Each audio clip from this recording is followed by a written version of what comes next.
Greetings, everyone. This is me, Zahra Joa, trying to fix my mic again. And we'll test my the sound here. Um,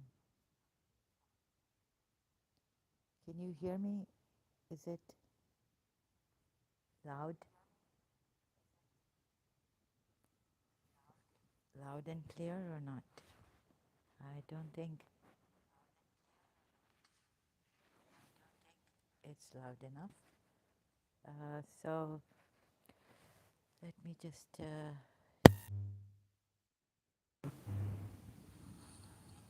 it's loud enough. Testing without the mic. It's loud enough. Testing without the mic. Okay, now it's loud without the mic. But then it's okay.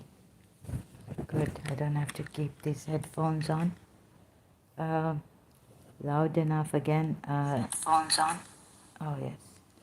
Okay. I'm going to start now. Okay.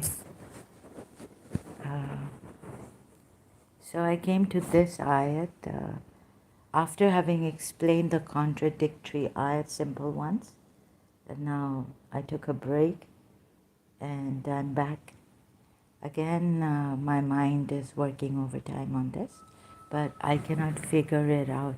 I know something has gone wrong for a long time, even when I was a Shia reading the Imam sayings and all al-Ghafi, like the heart, reason. I mean, what could bring you people, us, even like me, a Shia like me? So I thought Imam Hussein would bring us close to loving God and Prophet Muhammad more than ourselves, our parents, and things like that, right? Remember that ayat in the Quran. Which surah was it? I've forgotten now. So now I've come to Surah Anfal ayat. They ask you, Muhammad, about the bounties. No. Actually, I had to. Believers are only those when Allah is mentioned in their hearts, verses increase them in faith. So what? And their hearts become fearful, and when His verses are recited to them. So why should you fear? Shouldn't you love Allah? Right? The one who establishes prayer, okay, from what we have provided them, they spend. Those are the believers truly. For them are degrees of high position with their Lord and forgiveness and noble provision. I think it's 24 now, I remember. I promised you one of the two sections should be yours. So, yeah, look at this. This is not right. You would like that the one other than the accoutered, owning accoutrement, the arm section, should be yours. And Allah will to uphold truthfully the truth by His words and cut off the last trace of the disbelievers. Cut off the last trace of the disbelievers. But then in Surah Hashar, we're told what happened to these who turned away from Allah and His Prophet. That He should establish the truth and abolish falsehood, even if the criminals disliked it. Remember when you were asking help of your Lord, and He answered you, "Indeed, I will reinforce you with 1,000 from the angels." Falling on. Sorry. And Allah made it not but good tidings, and so that your hearts should be assured thereby. And hearts are assured like this, right? Victory. I will assist you with 1,000 angels. Victory is not but from Allah. So in fights, you have won, and the disbelievers have lost, completely wiped off. Remember when He overwhelmed you with drowsiness, giving security from him. I don't understand this. Sorry.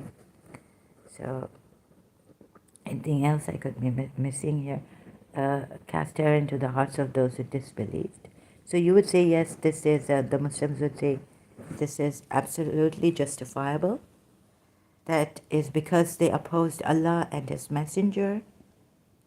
And whoever opposes Allah and His Messenger, indeed, Allah is severe in penalty. Oh, so a messenger that is great would really, I don't know how to say this. The first thing, something is missing. Now we're on the heart case. Why did these hearts not come to Prophet Muhammad? Why does this jump? Okay, oh you who have believed, I think I should. Oh you who have believed, respond to Allah and to the messenger when he calls you, to that which gives you life, and know that Allah intervenes between a man and his heart, and that to him you will be gathered. You will be gathered. It's not gathered, it's not Jamian. It's, I think, mustard. Mustard. So, mustard. Oh, you believe. I think this word in Arabic is the Sharuna, Shura, gathered, assembled, maybe. Or mustard, assembled. Shura. From Shura, right? Oh, you have believed. Respond to Allah. So, you see here, the Sunnis footnote, Islamic sources, say that mustard, so it explains that the most effective means of preventing man from falling, from failing, it's not failing, please correct this, Quran.com, from falling prey to hypocrisy is to implant two ideas in his mind. So this is what I wanted. Like, you see, I've for the hypocrites, like protection for human beings, like so that they would not fall prey to hypocrisy. This is another very important thing that I haven't received an answer for this as yet, like how to do it. But in my own personal way, I have. But I won't be able to explain it here properly, right? So, to save human beings from falling prey to hypocrisy. Well put, Quran.com footnote, in the footnote. Well put, Muslims, right?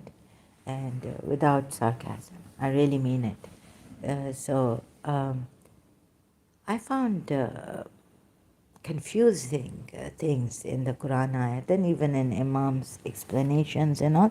And Al-Kafi, like the intellect. So how do you bring the heart to, to protect this heart from falling prey to hypocrisy? Because, you see, it is the heart, because it says here, Allah intervenes. Let's get the, you know that Allah stands between a man and his heart. So does he just stand witness? Or can he intervene? Can he not intervene between a man and his heart? Let us see what the Quran ayat word is used. Gives you life. And know that Allah comes. He's coming? Yahulu. Between a man and his heart. So, that Allah that we believed is cannot come, neither go. Allah comes. But isn't Allah always there as a witness? So if you've done Muji meditation, this pure awareness, it neither comes nor goes. And it's been my lifelong search for the truth and how to save humanity, human beings. If one person I can save, to see this, that since this is a false religion, where it leads you, like you'll be striving in Allah's cause. So for me personally, I felt that if Imam Hussein had not been there, I would have been ruined. Right? Like, I would not have been able to love Prophet Muhammad. But there are Sunnis, all of them, they love Prophet Muhammad and they don't go deeply into this, what Imam Hussein sacrifices in Karbala. So it swept our hearts, it swept our feet off. The Imam Hussein, to fall in love with Imam Hussein, it's so easy. But nevertheless, I wanted to know what makes the Sunnis love his messenger, Prophet Muhammad, so much. Right? Because maybe one Allah, so this thing of bringing them to this truth of one Allah, and they're completely like away from shirk, and they feel they are. Although I've explained everything about that. Association with Allah is there with, what do you call it, authority of Allah, by the authority of Allah, Surah Araf ayat 33, I think, or 31. And then you do, the Sunnis don't see that they do, the Quran ayats say that, implying that worshipping Allah, and the hadith is there too of Abu Bakr after the death of the Prophet. He says to the people there, Muslims, believers, that if you worship Muhammad, then know he is dead. But if you worship Allah, then know he's all living, right? That hadith is there from the Sunni Islamic sources. Sorry, I don't mean to. Sunni means it's Sunni Islam, not Sunni Muslims. So I don't mean to here. But there will come a time when I will say something against the Sunni Muslims too. That's for another time, right? When you go against yourselves, when Sunnis go against Shias, and that conflict comes, and then killing apostates, the Sharia, by the Sharia law and all that, then I will give it to as I give it to the Shias also, calling Shias. I say, he calls you. So I wonder how many Shias will come when I'm calling them here. We have to be really close to this. Let's see, just another check on the sound. Loud enough? Oh, very good. Okay, thank God. So, you have believed. Ya ayyuhan, ya ayyuha alladhina amanu. Believe. You who believe. So, it even, okay, there are Quran ayats like, belief will not enter until you do this and that. But, it's not, belief will not enter if, how can you, shall we bring ourselves to a belief? No. Confirm. How do I bring your hearts to your very souls? How do I reach Surah Nisa, reach their very souls? Or, okay, that's Yusuf Ali translation. Maybe, excuse me. So now we have to see the footnote here, okay? So let me just, Surah Anfal ayat 24, Quran.com. Under this ayat is the footnote. The most effective means, now you see, even Islam wants that. The most effective means of preventing man from falling prey to hypocrisy is to implant two ideas in his mind. Two ideas. First, that he will have to face the reckoning and the judgment of God, who knows what is in the deep recesses of his heart. Oh, oh, yeah, he's failed. He's failed to do that for some people. You know why? Because he's a false prophet. Now it's crystal clear. And even man's intentions and desires, the purposes which he seeks to achieve, the ideas that he seeks to keep hidden in his heart, are all well known to God. Second, that ultimately every man will be mustered to God, that he is so powerful that none can escape his judgment. Yeah. The deeper the roots of these convictions, the further is man removed from hypocrisy.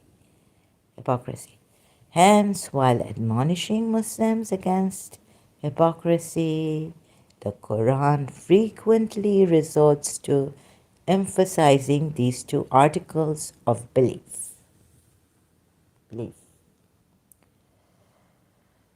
So, who is God? Right? Have you ever borne witness to that all-powerful God? None knows. So doing my Dua Mashlul, Shia, none knows where he's, what he is, in what respect he is, how he is, but how will we know? So I went round and round in circles for my search for God. See, something is missing here.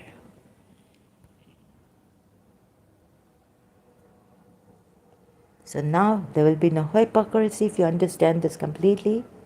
Two ideas be implanted.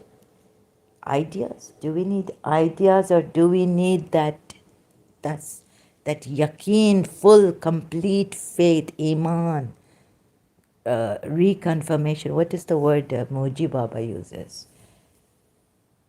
It is conviction, right? Conviction, total. So this religion has failed.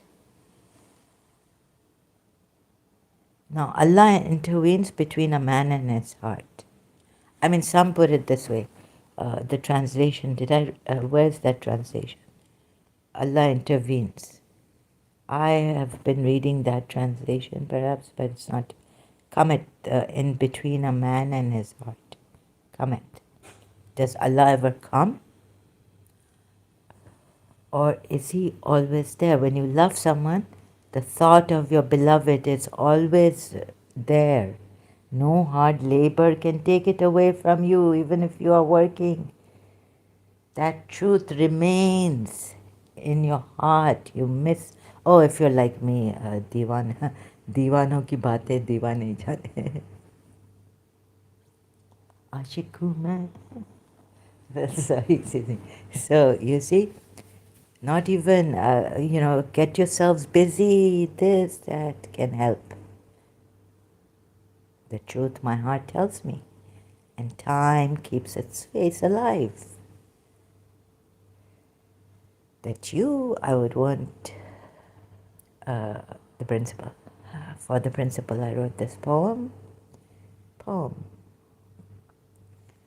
British accent. So you see, this is what, now I've come to this. So after having explained so much that this is a false religion through many ayats, Quran ayats, and now the answer to this would be that you cannot implant two ideas in his mind, because the ideas are concept Jiddu Krishnamurti. Took a lot to search for that. So personally, Jiddu Krishnamurti, you see, these are just ideas. Even Hafiz says that, love and thought. What is thought? Thought is just a drop in the ocean of love. So thought cannot stop love, your loving feelings. So how to change your heart? when Allah intervenes, they say, or comes between a man and his heart, we can pray. But if we have the wrong messenger, then God has done a great favor on me, and you did not bring you to this. Even with, as a Shia, Imam Hussein's follower, lovers of Imam Hussein. And then you know what Yazid did. I'm going far, deep. Made us love Imam Hussein as a martyr, sacrificing his all. Because his grandfather could not have it any other way. Except to tell people that this now, if you can understand my abstract talk, and I jump, you see here, water providing for pilgrims, Surah Tawbah at 19. So what you believe in, what you say to others, you will be cornered to do. Do you consider, Surah Tawbah at 19, do you consider providing water to the pilgrims and tending the sacred mosque equal in worth to believing in Allah and the last day and striving in the cause of Allah? Why do I say this? Why have I brought this ayat here? Because Allah says in Surah Maryam, God creates love in the hearts of the believers, those who believe and do good deeds. The gracious God will create deep love for them, or whatever sorry, excuse me. These are different translations. Should have gone to, but quickly, sorry, no copyright infringement intended for the images here shown. So Surah Maryam at 96, let me show you. So they were doing good deeds, they were giving water to the pilgrims, but it was not considered good enough. And so they had this love for their own people. Remember those whom they worship, and they love them more than they love Allah. They've been, so we have to see whether they have been blamed and unjustifiably, wrongly, right? I had to prove that they were blamed unjustifiably. So Surah Hashar was enough for me, and it should be enough for you too. So we're going to Surah Maryam Surah Maryam ayat 19 here. You see, something has gone wrong. I cannot put it in an orderly manner, but I will try my best here. He said, I'm only a messenger of what? Oops. No, it was 92 or 90. What? I've forgotten. See, this is the problem. It does not befit the most compassionate Lord that he should take a son. I have to go back. 96. Oh God. Now I don't know how to. Okay. Surah Maryam. I see I cannot do multitasking at all. 96. I forget so easily. Quran.com. So what have you missed? You'll be striving in the way of Allah. And when Allah says in Surah Allah, I will make it easy for you, not just to remember the Quran, shouldn't He make it easy for us to, in this life, easy? Why not? Why not facilitate for the believers? Merciful, He says. To the believers merciful, harsh to the disbelievers. Indeed, those who have believed and done righteous, indeed those who believed amanu, alladhina amanu, and did good deeds, salihati, salihah, salihin, yeah, okay, good deeds, salihati, will bestow, bestow is a gift. It's not rendering. In, in exchange for, okay, it is an exchange. I had a problem with this one, writing for my St. Joseph's College, Minerva, something, my last will. Allah has bestowed the principal to me, the best. Bestowed. So, bestowed and rendered are different. Anyways, that's another thing. For them, the most gracious would create affection. Would wadudo, ya wadudo, ya wadudo, ya wadudo. Ya wadudo, create love and affection between me and the principal. Ya wadudo, ya wadudo. Blow on the principal. Ya wadudo, ya wadudo. May God create love between us and keep us in love forever. She's 90 years old. I don't know what she is. Sometimes it makes me very sad, my principal. 90 years old, to remember that affection, let us see love from himself and from among each other. Ooh. So this is the footnote. This is to comfort the righteous people who were being persecuted and insulted in the streets of Makkah. Remember in Surah Anfal, so he was expelled and they were coming after him, going after him to kill him.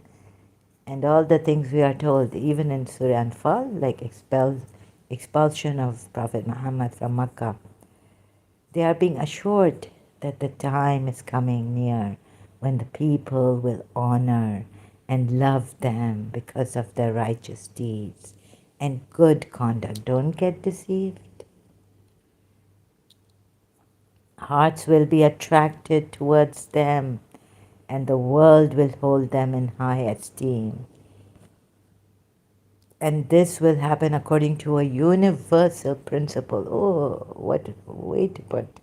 I must say, Muslims are good in expressing themselves. Those who are wicked, proud, and haughty. You know how hard you have to. I mean, Muslims have put their hearts in this. I can understand that. To save this religion, explain it in the most beautiful way. Those who are wicked, proud, and haughty, and try to rule over the people with falsehood and hypocrisy. Hypocrisy can never captivate the hearts of the people.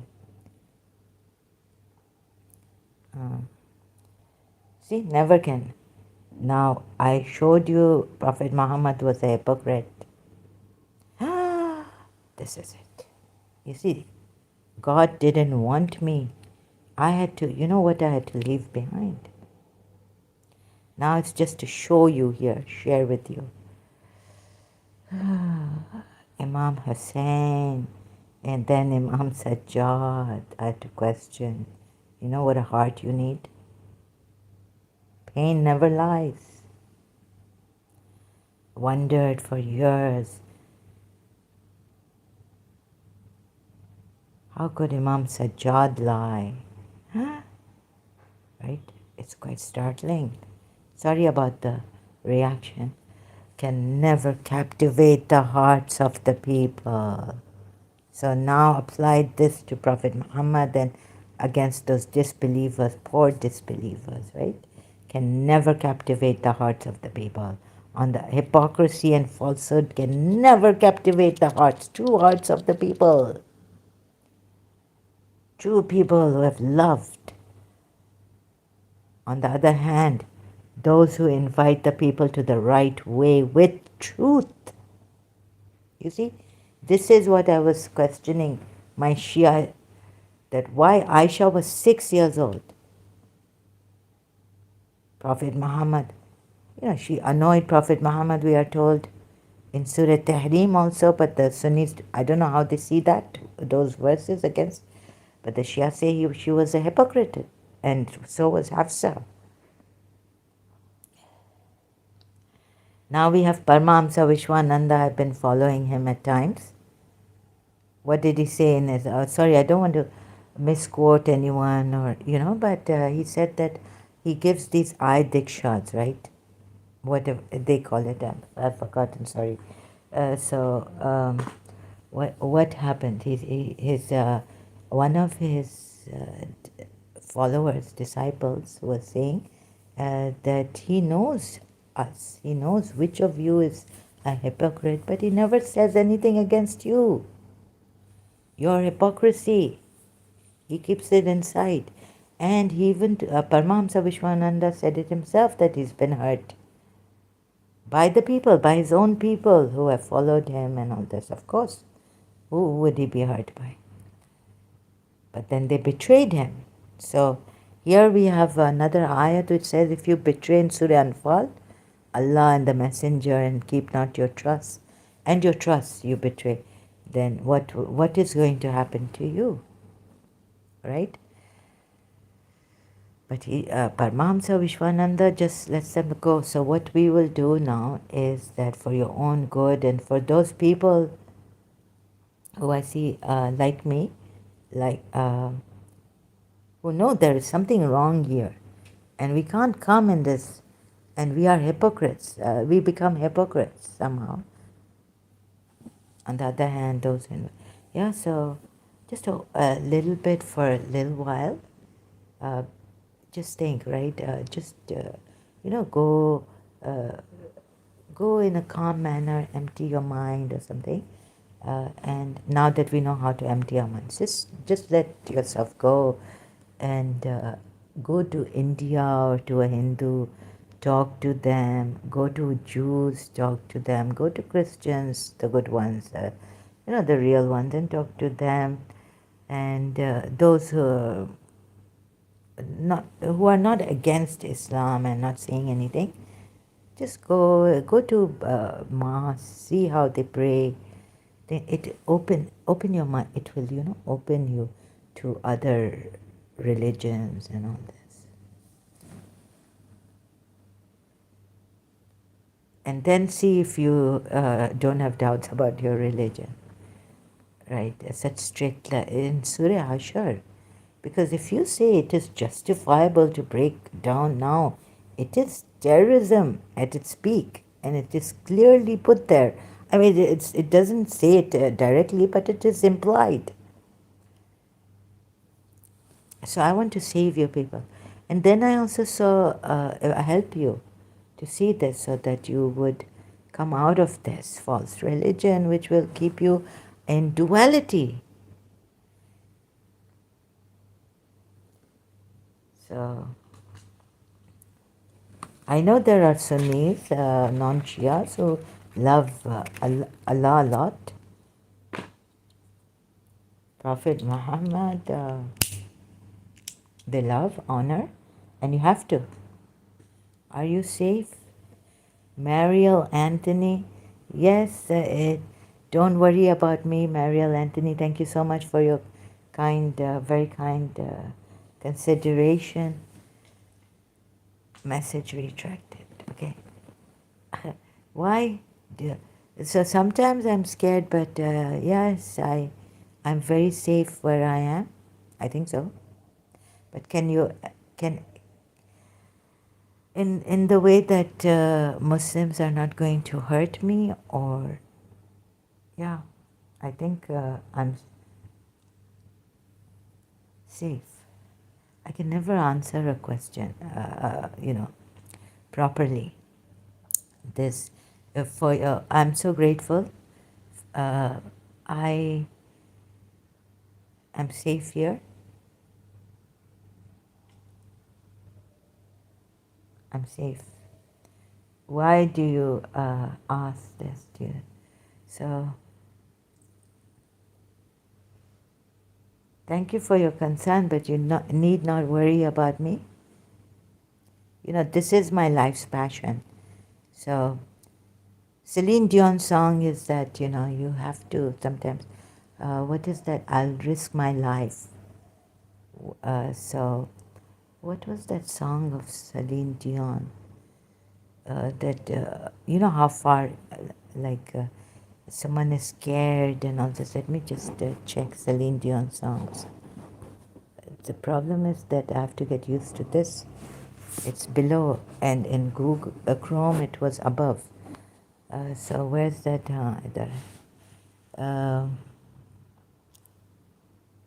Celine Dion. Whatever it takes. Yes? It's whatever it takes. Just let me confirm. Is it whatever it takes or something? Whatever.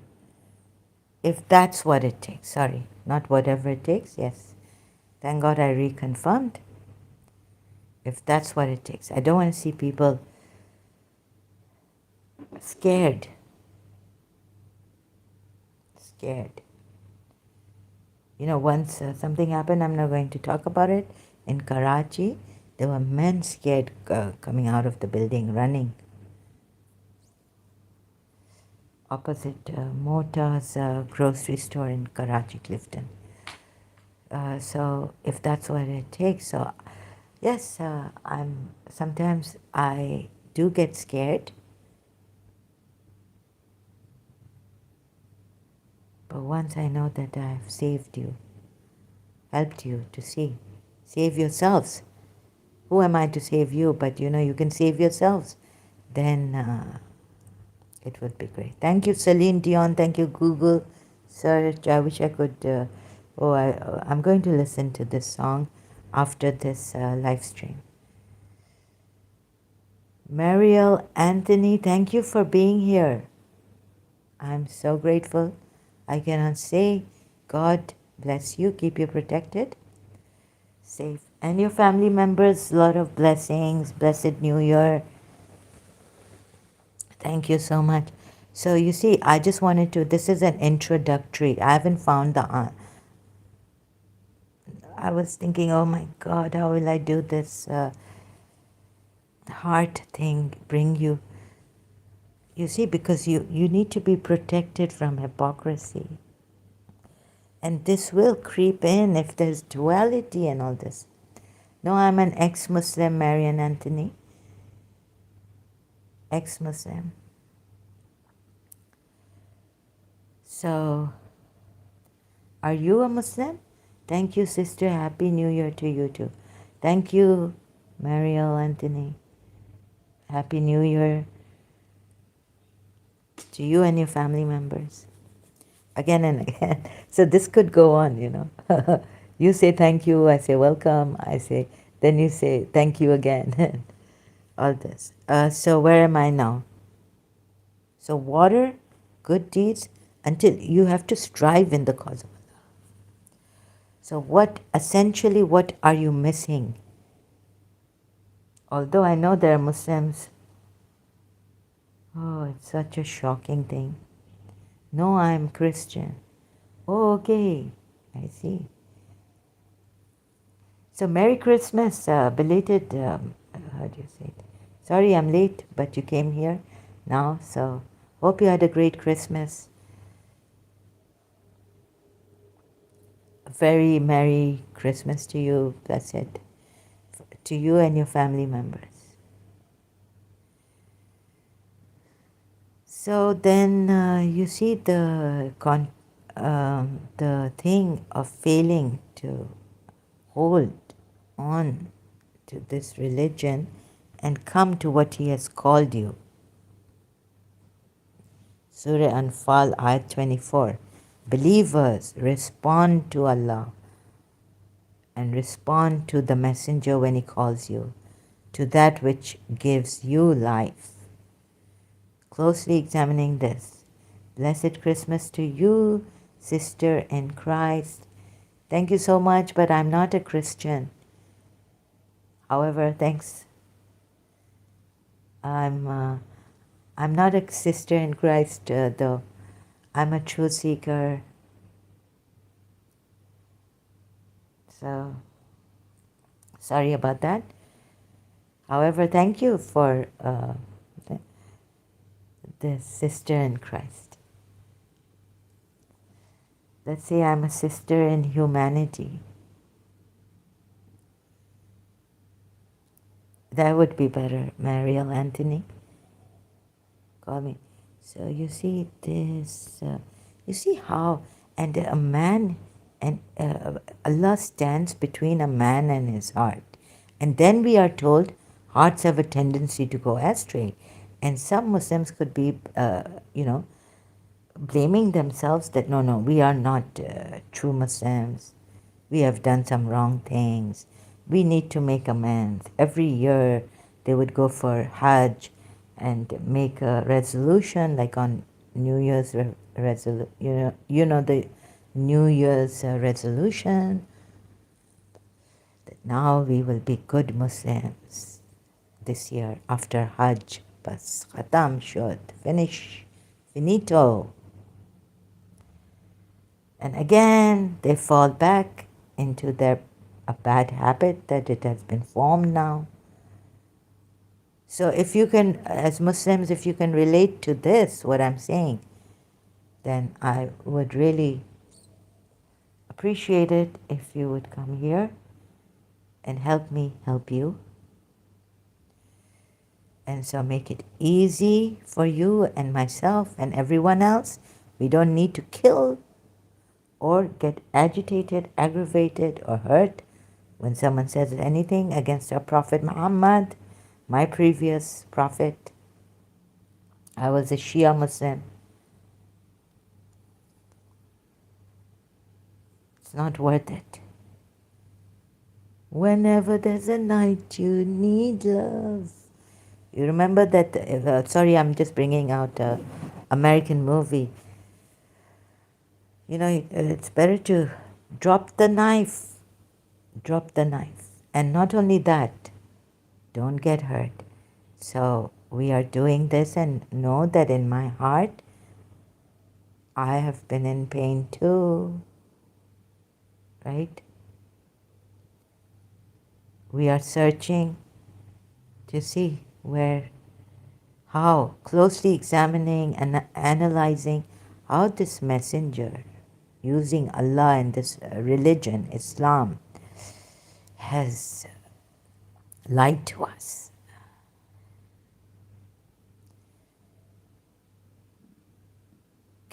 Such a big betrayal, and then we are told that you should not betray him.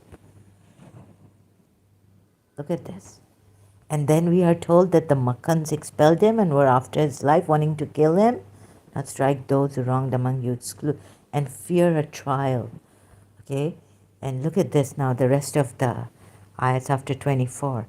Surah Anfal ayats. And remember when you were few and oppressed in the land, fearing that people might abduct you, but he sheltered you, supported you with his victory, and provided you with good things that you might be grateful.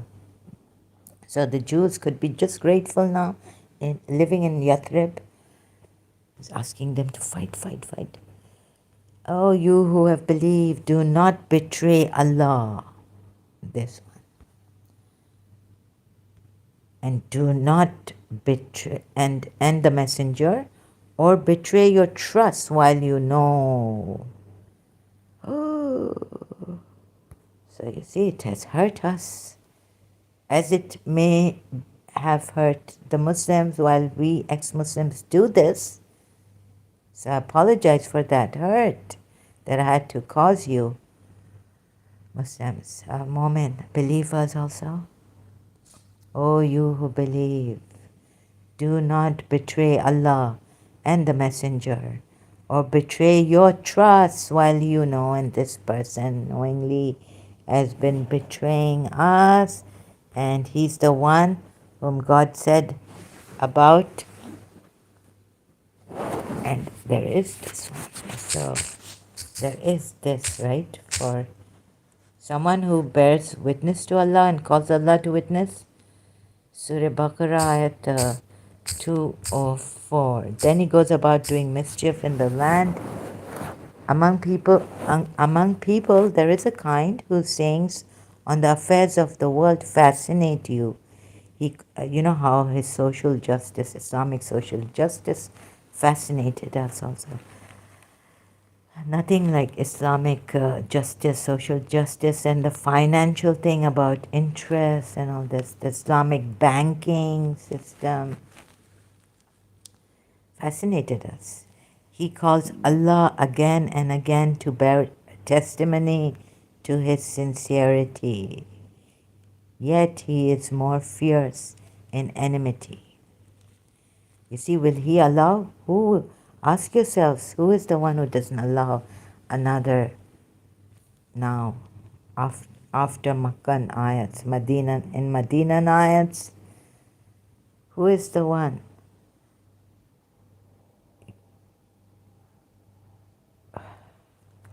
Okay, I feel there's, I can't go on now. There are some hypocrites who impress you with, cause Allah to witness as to what is in his, what? Heart. And yet Allah lets him go. And he created mischief in the land also. What has he done? So if Allah can let him, and of the people is he whose speech pleases you in wali life, and he calls to witness as to what is in his heart. Yet he is the fiercest of opponents. This could be Prophet Muhammad, right? I've tried to prove that this is Prophet Muhammad himself. But I will keep doing it in other words, in the light of other ayats. Now it's on the heart and on hypocrisy, how to keep safe from hypocrisy, how to not fall prey to hypocrisy. Well put by Quran.com footnote under Surah Anfal at 24. And when he goes away, he strives throughout the land to cause corruption therein and destroy crops and animals. So this nasla could be animals or progenies. Let's see, nasla. Please mind your ears. This could be, I'm going to tap on this, the progeny ayat word. وَالنَّسْلَ. Wal nasla. So here it says progeny. You see what he did in Surah Hashar and what he did to the Makkan idol worshippers.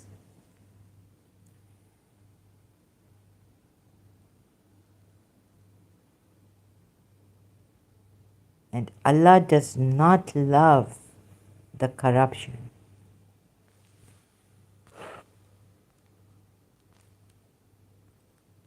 Allah does not like this corruption, right? Or corruption at all. So stay away. Allah, Al Imran verse, Allah will turn his face from you people on the day of judgment. Allah will not respond to you. What else can I say? Is this okay? Is this enough now for the introduction about this? When I find more, I will come back in the light of not to fall prey to hypocrisy and why the disbelievers couldn't love Prophet Muhammad. And they are told, they are blamed so heavily, so strongly, so bitterly, so God knows what word. And when it is said to him, fear Allah, pride in the sin takes hold of him.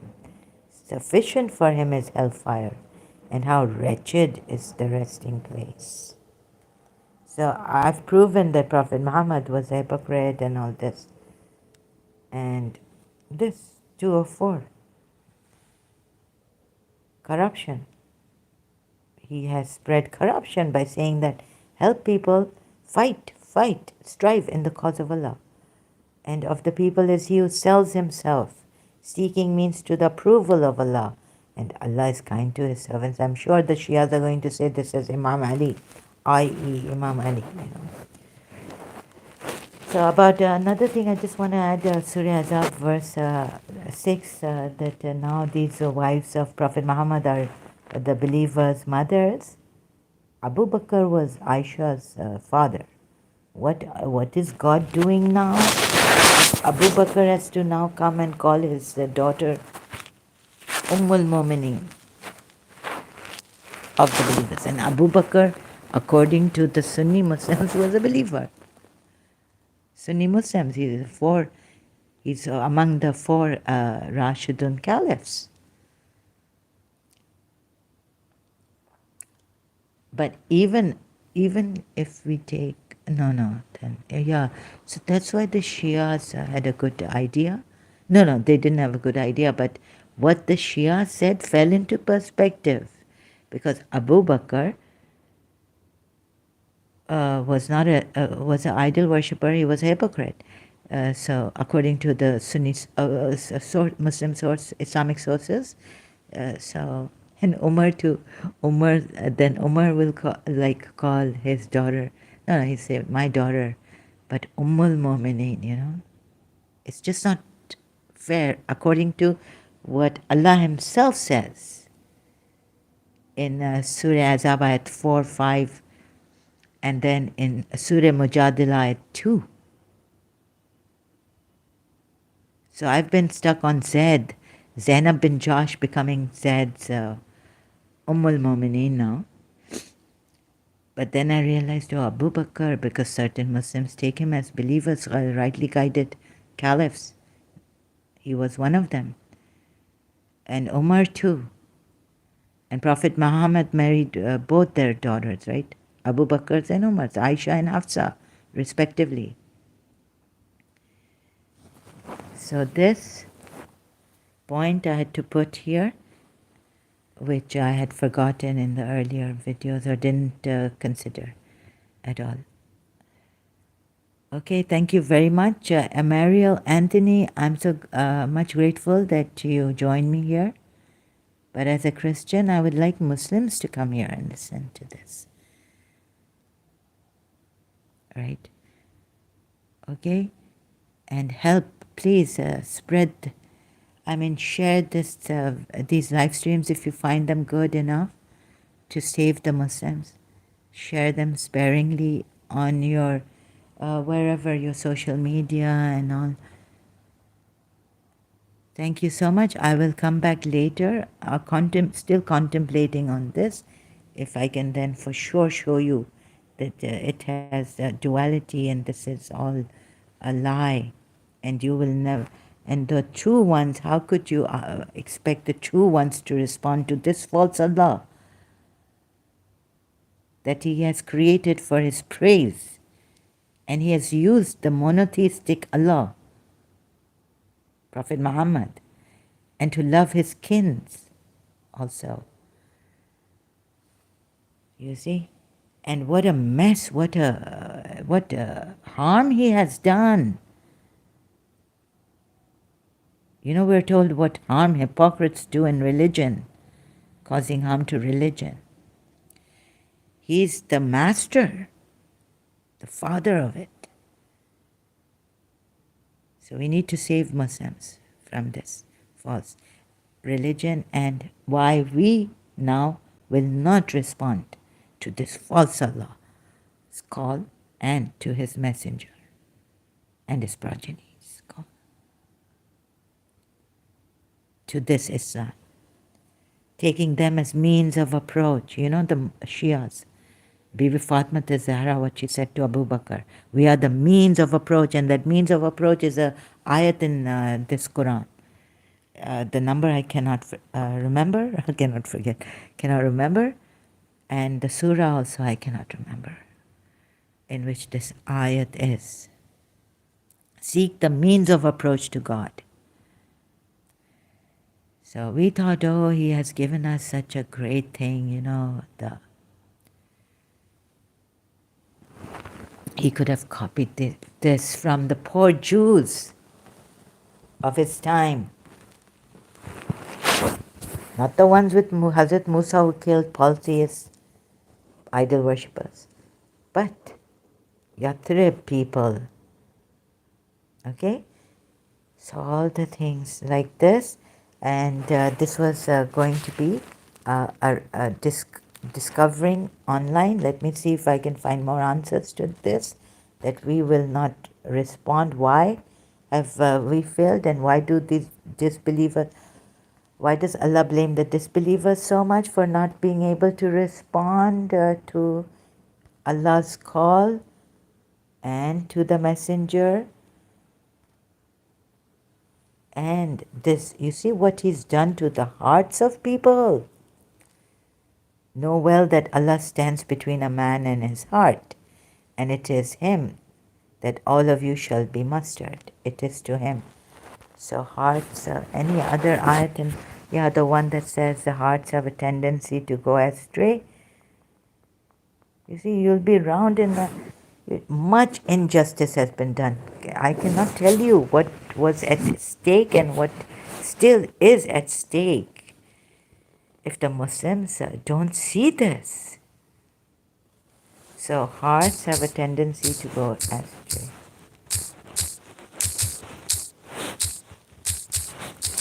Just searching for the Quran ayat. Go astray. Now this is the last one, hopefully. Hearts have a tendency to go astray, and then I will end the stream now. Any questions, please ask me now.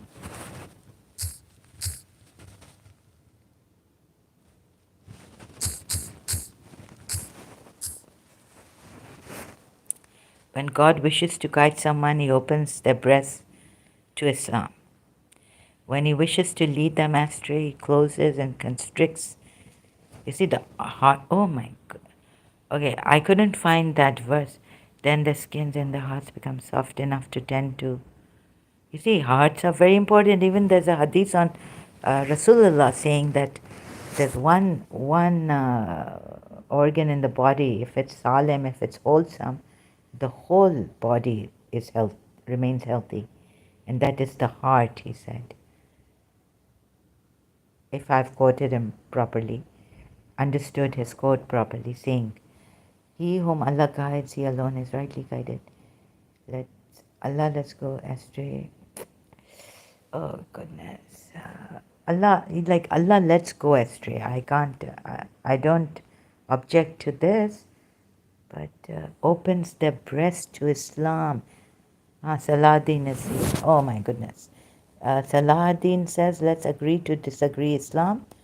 No, you can't agree. So, okay, Salahuddin, you know why you can't use these Western things on Islam? Saying, let's agree to disagree Islam, says Allah. Says Allah will settle our differences on the day of judgment if one refuses to accept the truth of Islam.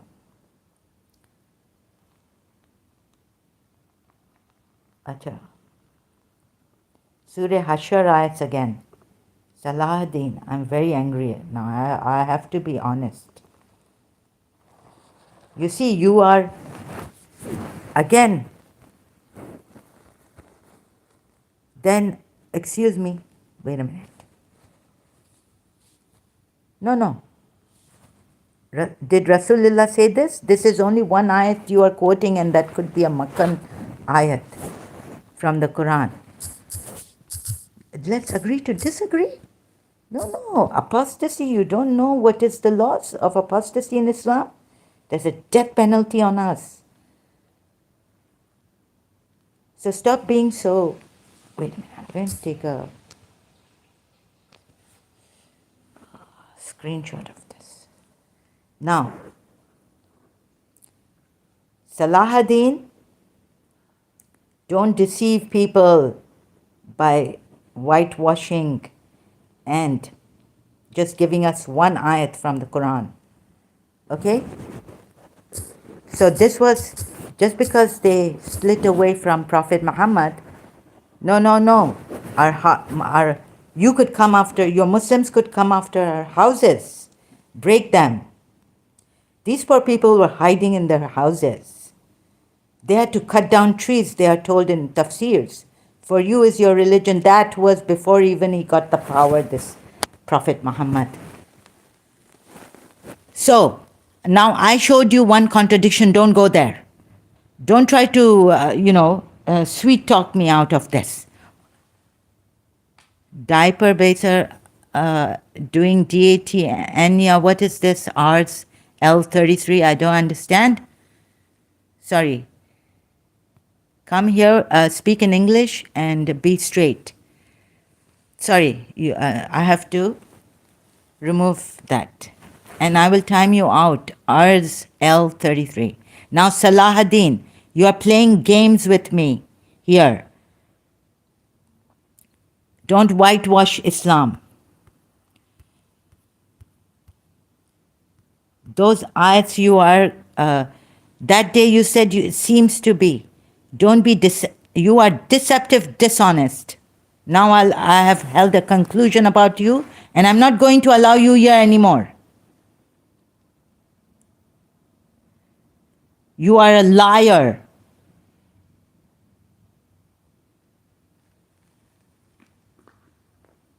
What is this? It is he who expelled the ones who disbelieved among the people of the scripture from the... Your Allah is a terrorist, and so is Prophet Muhammad. This is a false Allah, which he had. Those people were treacherous, whatever they were. For on treachery you break houses? No.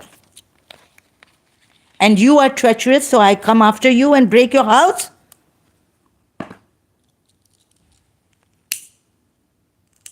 You are coming on my profile, becoming treacherous and dishonest, and I've been taking you. I can simply avoid you. That's what he should have done too, and left Yathrib. I had enough of your dishonesty, deceptions. I feel sorry for those who are following you and your kind of Muslims. I keep allowing you to deceive Muslims already as they were deceived by Prophet Muhammad, the false prophet, and his Allah.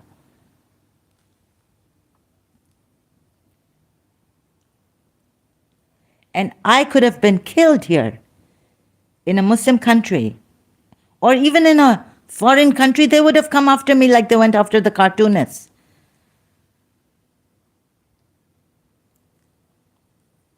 Islam is the most dangerous false religion. It's a terrorist religion. You have seen the contradiction. Now you're coming. What way are you coming? With what face are you coming? Ghalib says, Mirza Ghalib, किस मुंह से जाओगे काबा के शर्म तुमको नहीं आती सलाहुद्दीन, शर्म तुमको नहीं आती है. Now people are going to say, don't shout, don't get angry.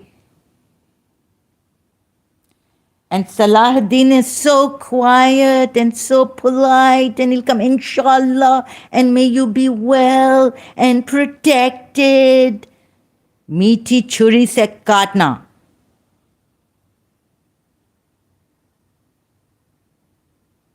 I'm just saying, Salahuddin, do me a favor.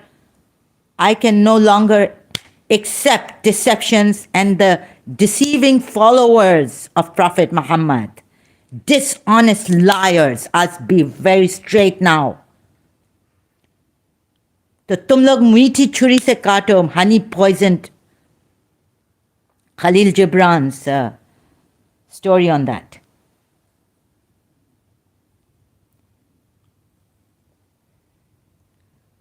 Then, you know what they say, a slap from a disbeliever is better than politeness from a disbeliever.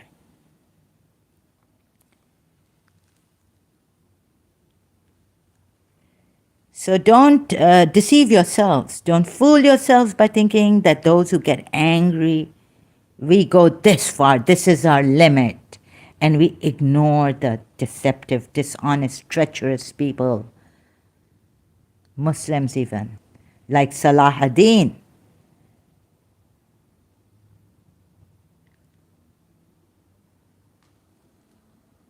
We say, the Shias and the Sufis, that a slap from a believer is better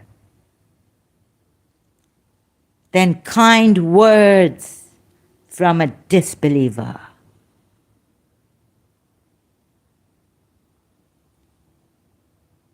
And and respectful words from a disbeliever. No, please do not be kind with me. You are dishonest people. It's like Salahuddin, then don't be kind with me. I will not allow such kindness. You can fool the world, but you cannot fool me with your polite, kind, hypocritical ways, not seeing the truth. And justice I want to do, and justice I want to establish here. And justice, don't be an obstacle to this deceptively, dishonestly. What more can I say? May that Allah you believe in, that false Allah, whatever you believe in will come on you.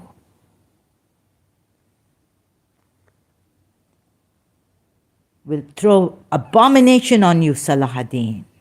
You are najas, according to your own Quran ayats.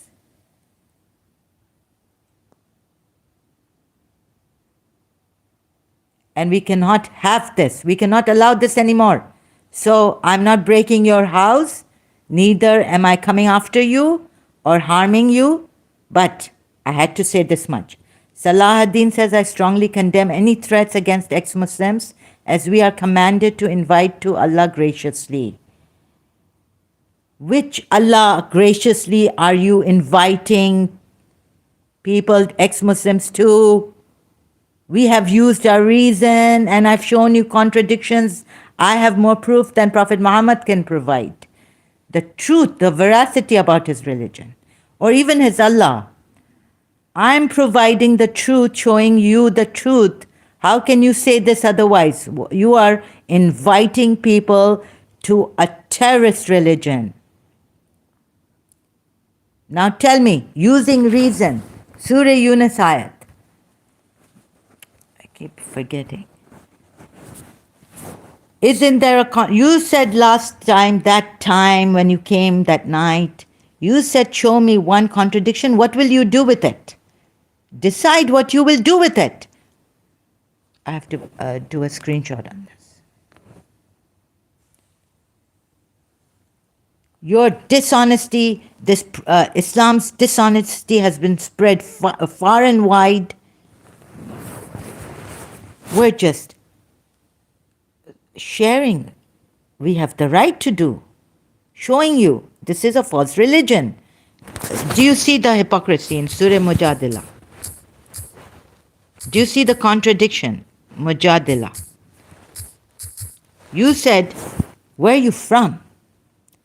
Please, can you answer here again? Saudi Arabia or Pakistani? Are you originally a Pakistani or Iranian? Now with Iranians, sometimes the Shias, they're also so steeped in their deception. Shias. You are that stubborn Shia, or are you really a stubborn Saudi or a stubborn Pakistani?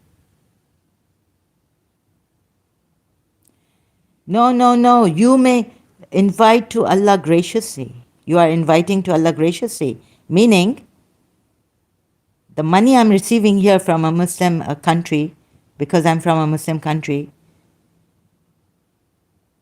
you're going to bribe me, and that you call Allah's graciousness. Even that. I would rather go hungry. I would rather be out on the street. I'd rather go to India and beg. I prayed to God for that. Instead of being scared that Muslims are going to come this way, deceptively and dishonestly, disregarding every reason, proof I give them from the Quran ayats. I mean, which sound-minded person will agree to this? Even doing it graciously, your basis is dishonesty. Your prophet was a dishonest person. That's what it is. And a terrorist whoever opposed him. So, okay, you see, I strongly condemn any threats against ex-Muslims. Very good, thank you so much. As we are commanded to invite to Allah graciously to this dishonest, honey poisoned.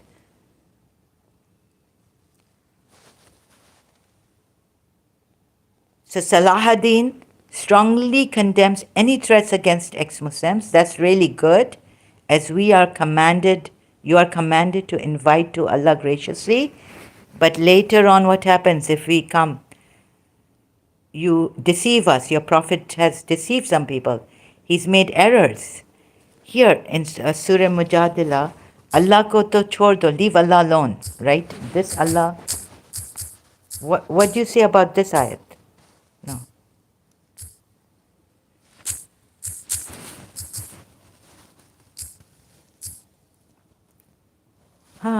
There are disbelievers, ex-Muslims, who will keep to their word no matter what. They will give their lives. They'll separate from their wives. They'll not hang on to the wives who are annoying them.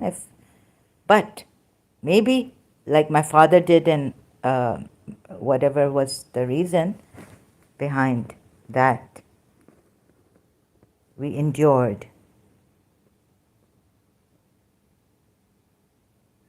But you are from this deceptive prophet. There's a door open for him to separate from these annoying wives.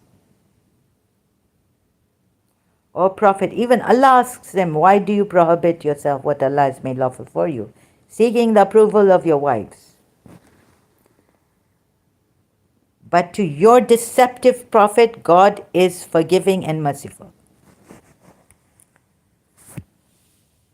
Now the Shia say that he never errs, Surah Najamite, taking Surah Najamite, he never says anything. He's God conscious, he's always been, he knows he's been a prophet.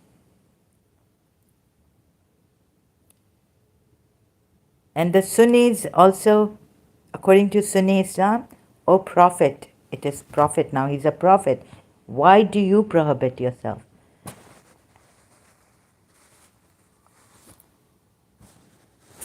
Right?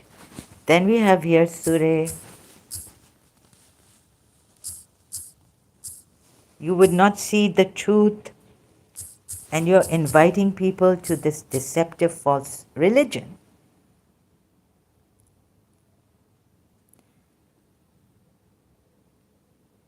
Why do you not see the truth, Salahuddin? Highly condemnable, highly this, Fasikun, Zalimun, Surah Tawbah ayats 23 and 24, even believers would become Zalim.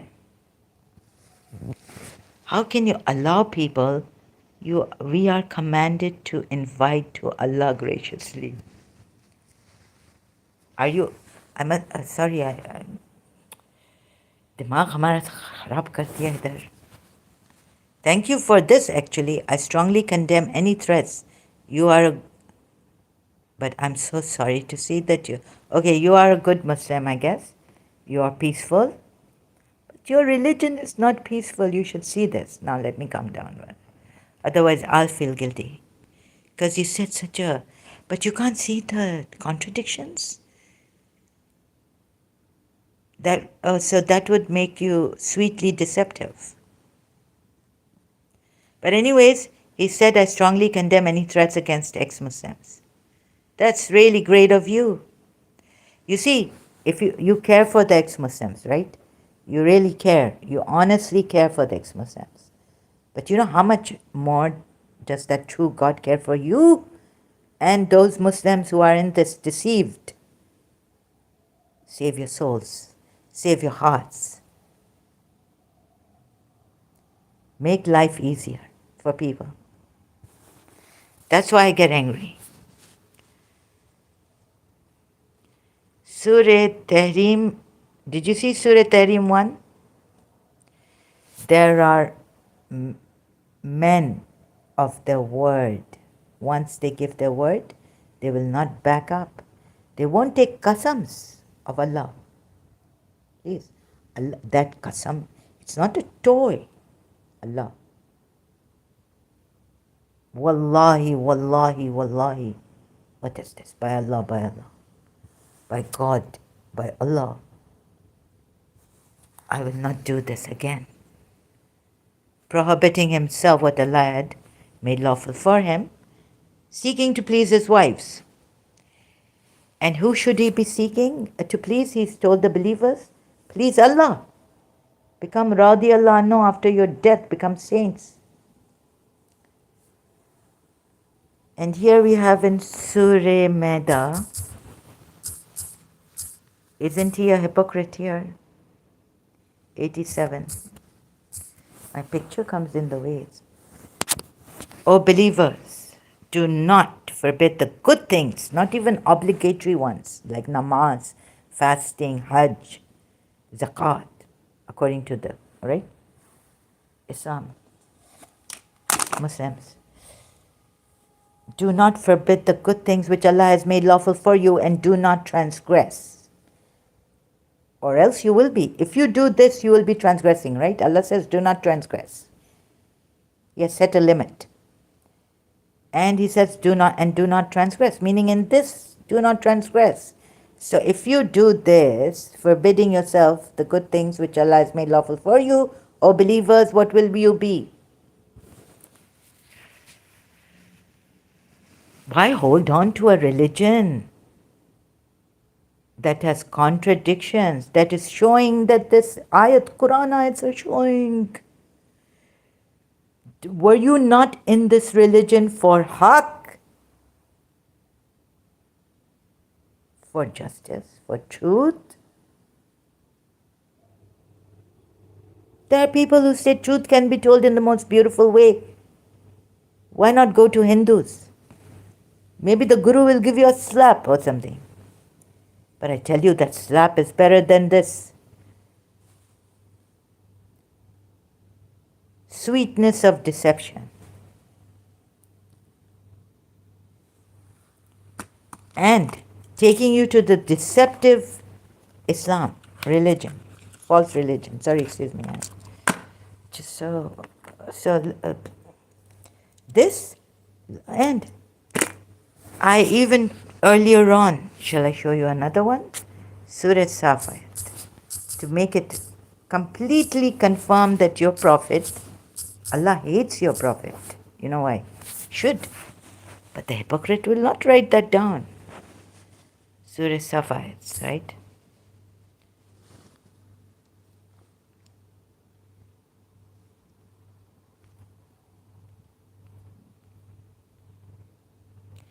Oh, second ayat of Surah Saf, 61 chapter of the Quran. It's not Surah Anfal. It's just not loaded. Quran.com website. Oh, you have believed. Why do you say what you do not do? Third ayat. Greatly hateful in the sight of Allah is that you say what you do not do. So what did he tell the believers? I've done a whole video on this. You want to see it? Shall I show you?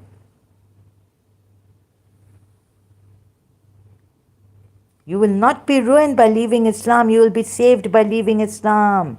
You will save yourself, make life easy. And when I see this kind of, someone coming without reason, without proof, saying, I strongly condemn any threats against ex-Muslims, as we are commanded to invite to Allah graciously. Thank you for your help showing this, but that's not what the Quran ayats say. Maybe the Shias have beautified their religion, as I said earlier in my live streams. The Muslims have beautified their religion, but it's not according to the Quran ayats. O you who believe, why say here that which you do not? Greatly hateful. Kabura, hatred, maqtan, maqta, or مقتا maqtan, hatred with Allah, that you say what you do not do. Easy. You're calling, please, whether you're doing graciously, okay, good for you, but not good for me, not good enough. Salah ad-Din, this is a false religion. And the Quran ayat say, kill them, fight with them until they pay the jizya. What about Surah Tawbah ayat, until they pay the jizya? Who told you to invite Allah graciously? Tell me. Who has told you? Who has commanded you to invite to Allah graciously? Which ayat in this? If you can't remember, okay? But please make no excuse for ignorance. You should be better than us. If you make these statements blindly, more misguidance, more taklif, more for the Muslim believers. I want to make it easy for you and them to leave this false religion, and you're making my work harder.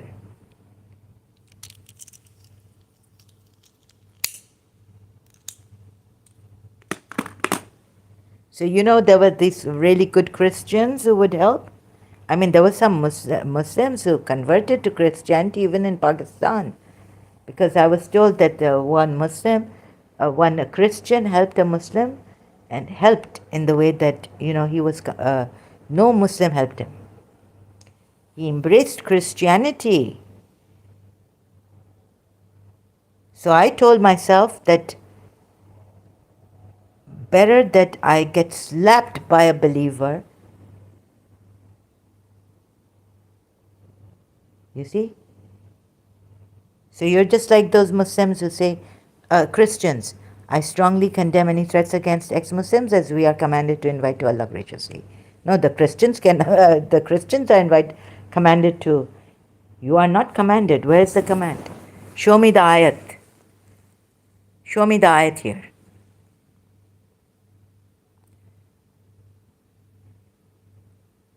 So, do you see this or not?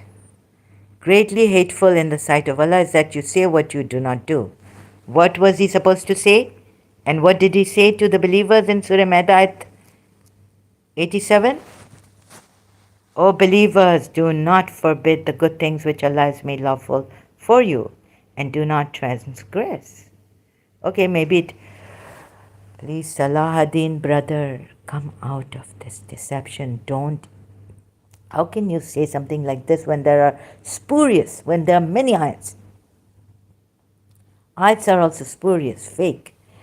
But there are also those ayats which say, commanded to invite to Allah graciously. For you, my religion, this is very gracious. And in Ayatul Kursi, Surah Baqarah ayat, there is no compulsion in religion. Very truthful. No, I'm sorry, excuse me. Very graciously inviting, commanded. We are commanded. Are you Alawite, or are you Christian? Are you Shia? Yes, Shias. Shias are, I tell you, are worse than the Muslims in this. Sunni Muslims and Wahhabi Muslims even. They will tell you, we are commanded to invite to Allah graciously. How? Peshawar nights, read. And we not go killing people. We are invited. And I strongly condemn any threats against. You have taken my heart's words like when I was a Shia. Very well put, succinctly put, Salahuddin brother. Now, where are you commanded to invite? Which verse are you saying? Shall I show you the other verses? Surah Tawbah, those last verses, those were the Makkan. Please go to some Christian event, even get whatever, but hit by them, but at least get the truth information. True. Alright? So, sorry about this, I'm acting very, very funny. Have I come on your nerves? The thing is that I have a weakness. I just cannot accept the deception, dishonesty anymore. You may have a good heart. I apologize for this. I've been showing you reasons. From which heart are you coming? Or are you coming from the mind? I show you proof. So this from this Surah Medayat 86. 86 or 87? Oh, and Surah Tahrim Ayat 1. Baba, look at this. God hate him. I prove from Quran ayats. It's not coming on a gold platter for you. It not came for me also in a gold platter. All the money came in a gold platter since childhood. My father became rich. Does not come on a gold platter. This come with a lot of risk. But I thank you, Salahuddin. Now you want me to cool down? Okay, I cool down. Now tell me if there are not violent verses in the Quran, and what you say against them also there are verses. Shall I? Okay. I prove this that he's a transgressor, Prophet Muhammad. Surah Tahrim Ayat 1, Surah Maida Ayat 87, yes, not 86. And Surah Saf Ayat 2 and 3. Most hateful in the sight of Allah is what you say, what you do not do. So he's telling the believers, do not prohibit the good things. I even showed the Shia commentary on this. Wrong. Surah Tahrim Ayat. And, it wasn't an obligatory thing and he could forbid himself this. What the Shia saying? What the Shia saying? Commentary.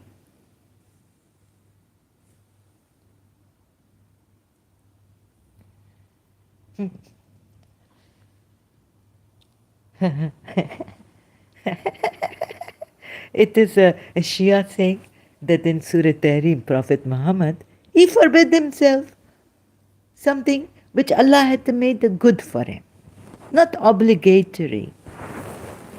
What this I catch my Shias. What is Surah Maida 87 saying? I catch my Shias through multilingual Quran. And finding Surah Maida 87. Huh? Even if you invite to Allah graciously, Acha, to this false prophet whom Allah hates is a transgressor, disbeliever. If you make what he tell Christian, Ahli Kitab, Jews and Christian.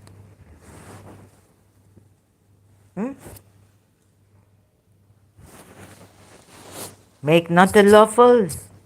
Make a not lawful. What Allah make lawful?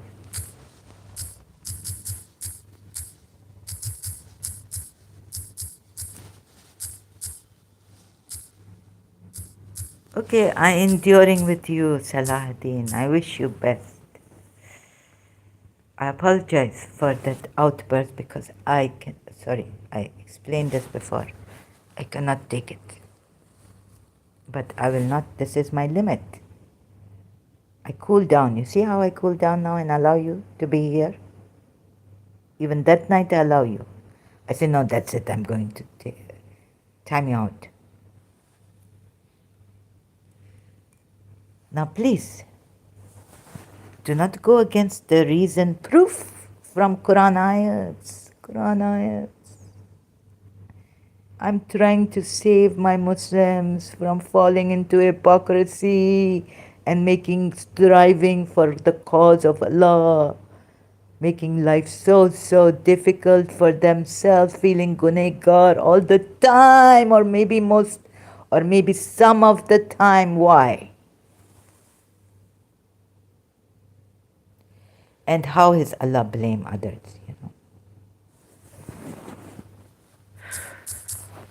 And you come here, although, okay, this is great.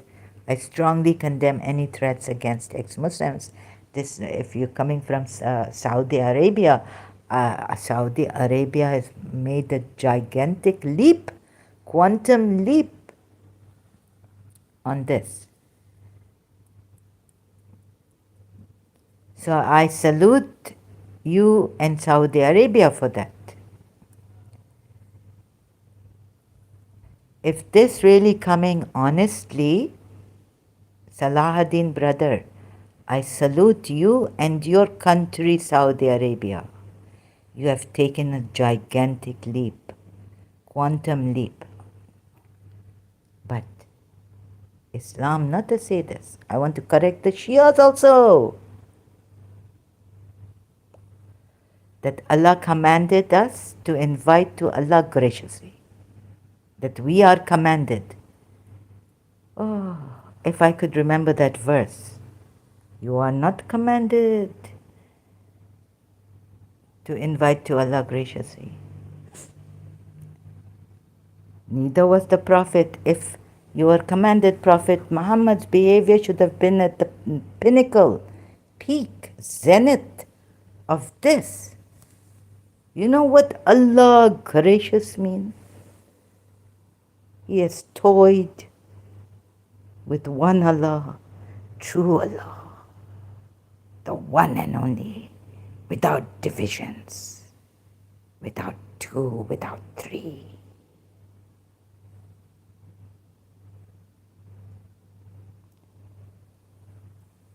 Where have I gone?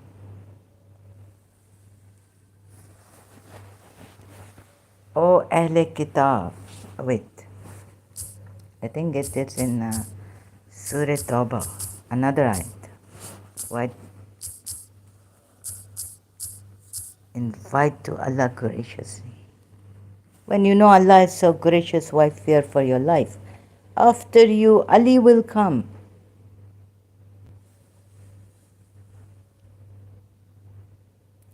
You have not even finished the. You say he was supposed to finish the conveyance of Allah's ayats, Quran ayats. On the last day, Umar bin Khattab didn't even allow him to. God make him die.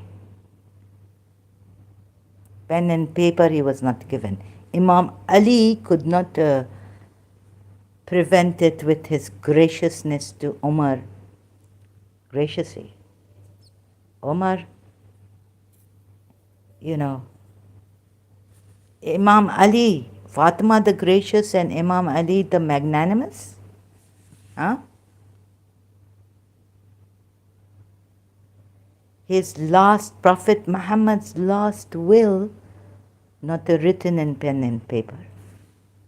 Pen and paper not given to him, not written on paper with the pen.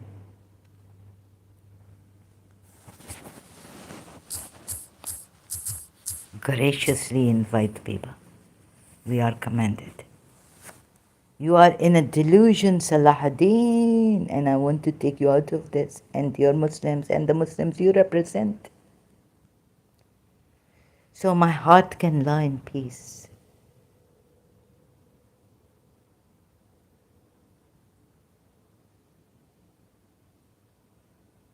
Say nothing will befall us except what Allah has decreed for us. Let the believers then, oh goodness. By making Nasi unlawful, forbidding and declare that, oh goodness. No. I'll show you something here. Very gracious, right? Jizya. This is so gracious. Allah wants jizya from them.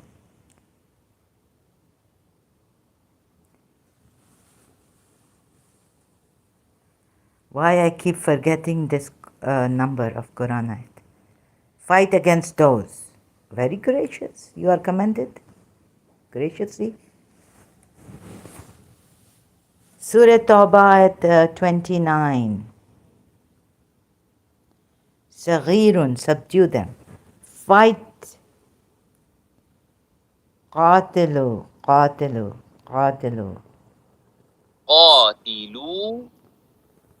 Those who fight. Now it's this. Fight those. Forget the pacts and all this. who broke the pacts, and I already showed that. Fight those who do not believe in Allah. Gracious. Allah is very gracious. Fight those who do not believe in Allah and are not in the day, the last, and do not believe in the last day, Yawm al-Akhir, and do not that they make unlawful harimun, harimun, يحرمون yuharimuna. They make unlawful ma. ما حرم Allah has made unlawful, right? Allah has made unlawful, and His messenger, and His messenger also. You not care about Zainab bin Josh and Zaid? Their marriage destroyed.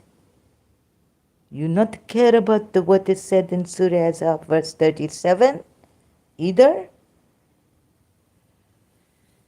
And even if beauty pleased thee, telling the Prophet not as Sahabas, if you are a Shia now and you come as a disguised, I will give it to you also.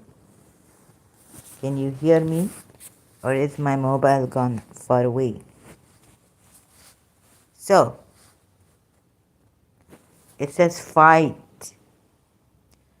Not the ones who have broken a pact, but fight those who do not believe in Allah and are not in the day the last, and do not they make unlawful what Allah has made unlawful, right? This is how they put it. He add the conditions. Are they fighting you? Are they fighting you? Are they fighting you? Are they hostile towards you? No. Just that they have made according to Him, and it's Allah. It's false Allah. So, fight. Kill. Fight to kill. Okay, fight. Okay, fight. What about kill the misinformers? Surah Zariyat 10. It did not say accursed or cursed. Lanat nahi hai. It's not a lana. Laan. Allahumma lan qadalat Amir al-Mu'mineen Ali. It's not the lan that some translators put. It's killed be the falsifiers or those who give false information. Killed be. Here it is fight those who are they hostile? No. Under what condition you fight them? Is this an aggressive war against those? Ahl Kitab. Now it is not the Makkan polytheists. Now this Surah Tawbah 29 comes to the Ahl Kitab, Jews and Christians. Are they hostile?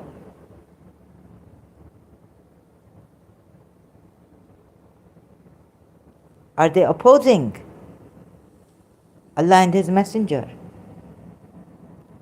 They just fight those who do not believe in Allah and not in the last day, and not make unlawful what Allah has made lawful, what Allah has made unlawful, sorry, and not make unlawful what Allah has made unlawful. What? And not they make unlawful? Oh yes, what Allah has made unlawful and has made, okay, and His Messenger has made unlawful. How can He have this authority to make unlawful when He Himself, Allah is asking Him in Surah Tahrim 1, what is at stake here? Your souls, tragedy, lot of things.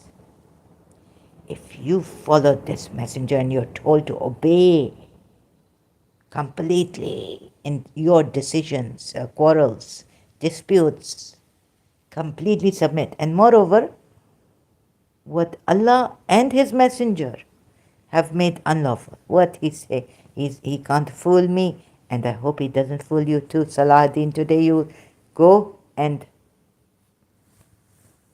contemplate what you are calling Allah graciously. We are commanded to invite to Allah graciously. I strongly condemn any threats against ex-Muslims. Very good, thank you so much.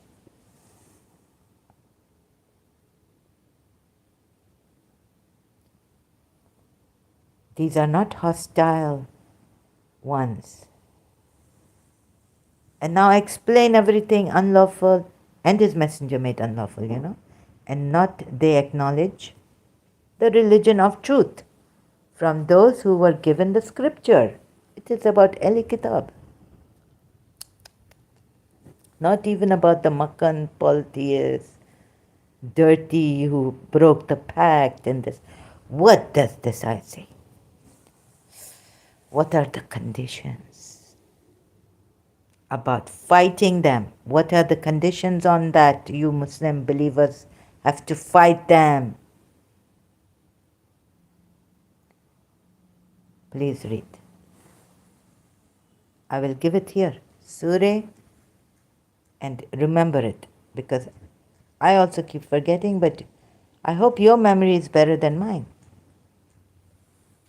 29. Here it is, Surah Tawbah, Ayah. Let me just put, you will know, right? So I put Quran. Please. Why you forget this ayat? Tell me now. Salahuddin again. Oh God. I strongly condemn any threats against ex-Muslims as we are commanded to invite to Allah graciously. Surah Tawbah 29. As we are commanded to invite to Allah graciously. What is the reason for fighting these Ahl Kitab? And what your Prophet practiced? What the zenith of his Allah being so gracious that you Muslims, first you not even accept that Muslim is a lower position. Then you accept it when I show you against the believers. Lower position. Then you accept that. Are you a hidden Shia? Sorry, I have to suspect you. So now, however, even the Shia may come, you will fall flat on your faces. Sorry, it's just a metaphor. I not mean to push you that you fall flat. No. But, a religious crisis it need, like I got a religious crisis in my life. So you see this without the hypocrite's sight. And you leave this for the betterment of the world. People, humanity. You know what I mean? I'm crying out. My heart cries out for you people. You just need to bear witness. How you bear witness to Allah, and that Allah will change your heart. And you not need to fall into hypocrisy. Don't let me cry now. Oh yeah, I get very emotional. I need a break. Sorry. So Salahuddin, sorry, it's just my personal thing that I just cannot take it. But I should be calm. No, I can't. So you're very brave to come here and ask questions. I should be actually, even if what in your heart I not know, but yeah, that's true. I shouldn't be discouraging you. That's very brave of you to come here like this, because I do get very, very angry.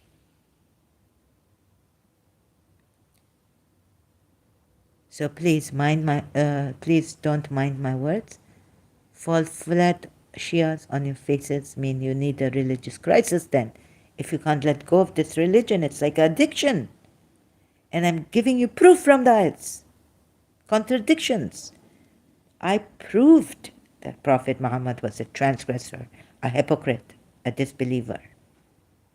To Surah Tahrim ayat 1, and that Allah greatly hates him. And this also. His messenger have made unlawful. Allah and his messenger, how can you trust his messenger? I mean, associating with Allah, right? Which is a verse you can, now with authority, you can associate with Allah. But to those pagan Arabs, like, do not associate any God with Allah, anyone besides. You mean God or anyone or anything? And then you go on to say in Surah Araf, verse 33, that by authority, yes. Right? Where's that? So I'm showing you, right? Thank God for Google search and live stream, YouTube, from screen. You know how difficult it was? Impossible, impossible. Now Salahuddin, I make it easy. God made it easy. YouTube made it easy. Social media has made it easy. Avail the opportunity and save your people, Muslims, from this, believers. Even. So where are I going? I don't know. I say that I have to go somewhere to Surah. It will come. Surah. Make unlawful what Allah has made. So Surah. See, I prove from Surah Tahrim Ayat 1 to Surah Saf. I've forgotten where I was supposed to go anyways. So I just now. Good. Where is it? Oh, yeah. Surah Maida 87, O you have believed, do not prohibit the good things which Allah has made lawful to you, and do not transgress. Indeed, Allah does not like transgressors. No, it's not like, it's love. Yuhibbu. Allah does not love and greatly hates those who say Surah Saf ayat, right? So Allah must taking Surah Tahrim ayat 1. It was putting blood, sweat, my life at the risk to save the Muslims from what? And please don't be an obstacle against justice, truth, where the others have been condemned, strongly killed. The Quran says that they opposed that. I don't know when the Makkans, we are told in Surah Anfal, were after his life. I wonder if in the Confederate Surah Azab ayat that says the Jews were after his life or not, whereas you can do hijrat. But the point here is that so much false information has been given by him and his Allah, and he made it the Quran, Allah's word. He should have been killed. Anyways, the Jews should have killed him. False prophet. According to Ahle Kitab, the Moses law, before Jesus Christ came, what is the law for false prophets? Do you kill them? They used to kill these witches. So according to Bible, law against false prophets, misleaders, false prophet, false teachers. That's why they killed. Beware of false prophets, Jesus Christ says, but what is the law? Beware of false prophets and false teachers, the Church of Jesus Christ of Latter-day Saints. This is what even the Quran says. But you fight them, you kill them. What does the Bible say about the false prophets? Will they be killed? Is there a death penalty? Wait a minute. Or maybe not. But here, Surah Tahrim, Surah Zariyat, Ayat 10. Conclusion notes that both proponents and opponents of capital punishment commonly misconstrue certain biblical. The prophet or a dreamer must be put to death because he has urged rebellion against the Lord your God who brought you out of the land of Egypt. The prophet or Deuteronomy 13. That prophet or dreamer must be put to death.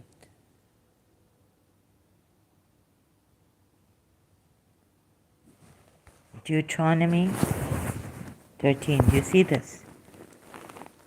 Hence, Surah Dhariyat, maybe it means false prophets need to be put to death. So I'm not saying it. I'm saying find another way. Just don't believe in these prophets. You see, they've come. They've come. I'm not saying put them to death. But you know what it has taken to show you save the Muslims? Just out of this, so that life can be made easy and you can find your truth inside of you. You could be divine. Who knows? So there'll be no duality, there'll be no struggling. I've read Jiddu Krishnamurti, I've done Muji's meditations. Please, I've put everything I have in this. I've given you everything I have, and I learned to help the Muslims out of this religion. Thank you so much.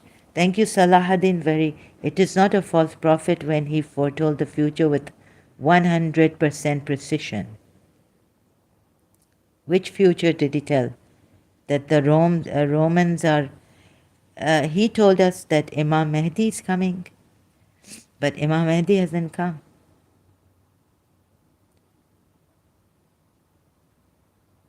Dr. David Wood will explain this ayat to you. Appreciated. Salahuddin says, it is not a false prophet when he foretold the future with 100% precision. Even Shaitan can foretell the future with 100% precision. Salahuddin says, appreciate it. You know when he tells God that I'm going to with your might. Future. Barghlaw, lead astray. Everyone, illa mukhlasin. Shaitan has said, God said, I give you respite. What? False prophets have come and given 100% false prophecies. Okay. No, 100% true prophecies. Can you say then, who was he? Nostradamus. Nostradamus's prophecies came, some of them came 100% true. Nostradamus. How can you judge this?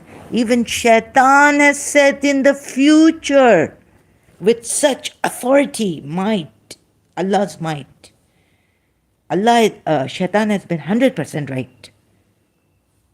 Forget that. So I don't have to explain Surah Rum ayat that the Romans have been defeated.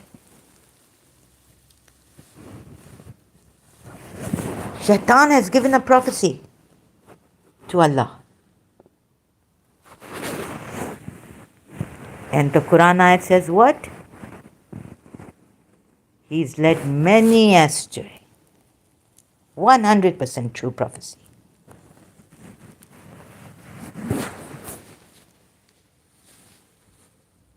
Right? Quran has said, I'm not saying it.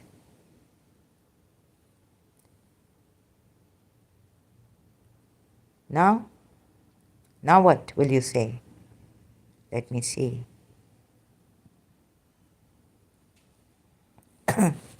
So you are not Aqalmand. You are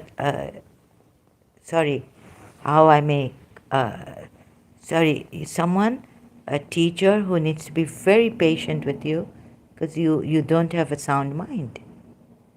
So maybe you are very, very deep brainwashed into this religion. So you see the contradictions, you won't leave this religion. Then why are you here? I'm giving proofs. My energy is hemorrhaged. Our minds are hemorrhaged. I'm in a shock myself. It was my religion. I've been in pain and you're not making it. So, okay, if you're not making it easy for others, you are a hard nut to crack. Meaning you don't take contradiction ayats into consideration. You're blindly following a religion that even you're going against your Quran ayats. And you're not giving us the Quran ayats. Some of them. No, where are you told? I asked you for the Quran ayat here. Salahuddin says, I strongly condemn. Here, you come. I'm coming here. Showing you this. Oh, God. Christian Prince, sorry, I don't mean to any copyrights infringement. Where's my thingy? Live chat here. Live chat here. Can you hear me? Because I can't put his thing on the screen. You see his comment? I don't have that feature either, and I cannot. Because I can't put his thing on. Sorry, his comments on the screen. Show them on the screen. So today, that day he said this means, okay, today, Salahuddin, let's agree to disagree. Islam says Allah will settle our differences on the day of judgment. If one refuses to accept the truth of Islam, you're not giving us, you're giving us some ayats of the Quran, not the other ones that are contrary to this, what you said. Salahuddin.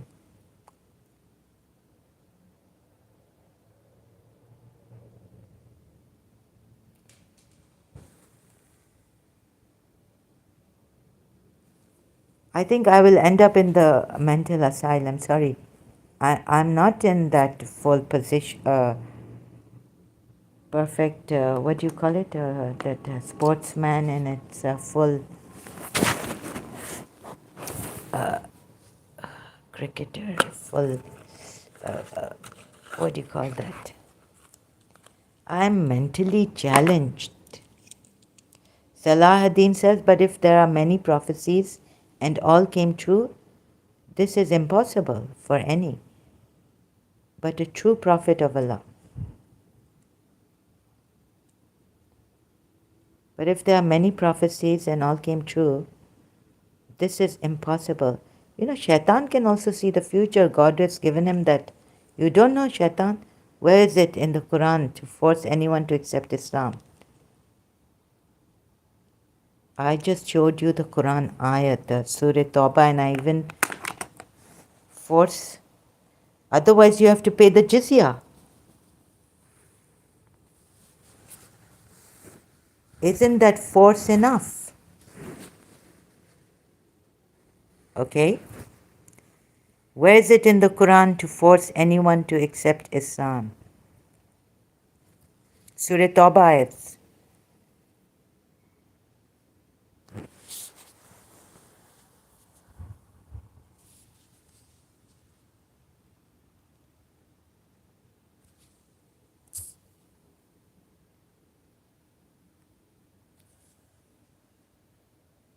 Where is it?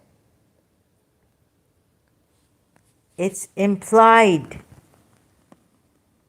If they oppose Allah and the Messenger, fight them, break their houses, expel them. To what? To force. Force to accept Islam. Let me show you.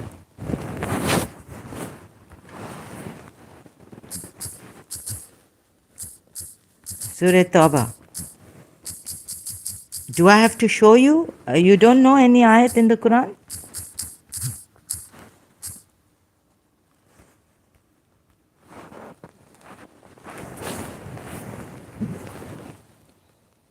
Okay, I wasn't ready for this, but I will show you.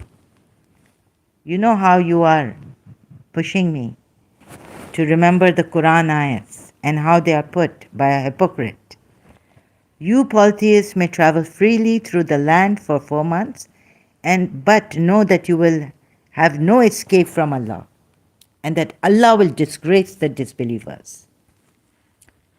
Do you want everything from a hypocrite?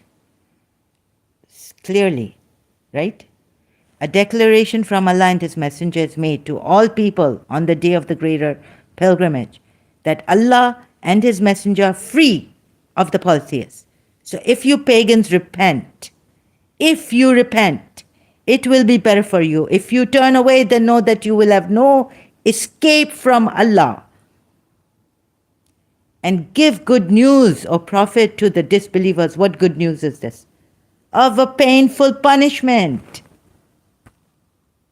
And where Allah did not throw, but you threw.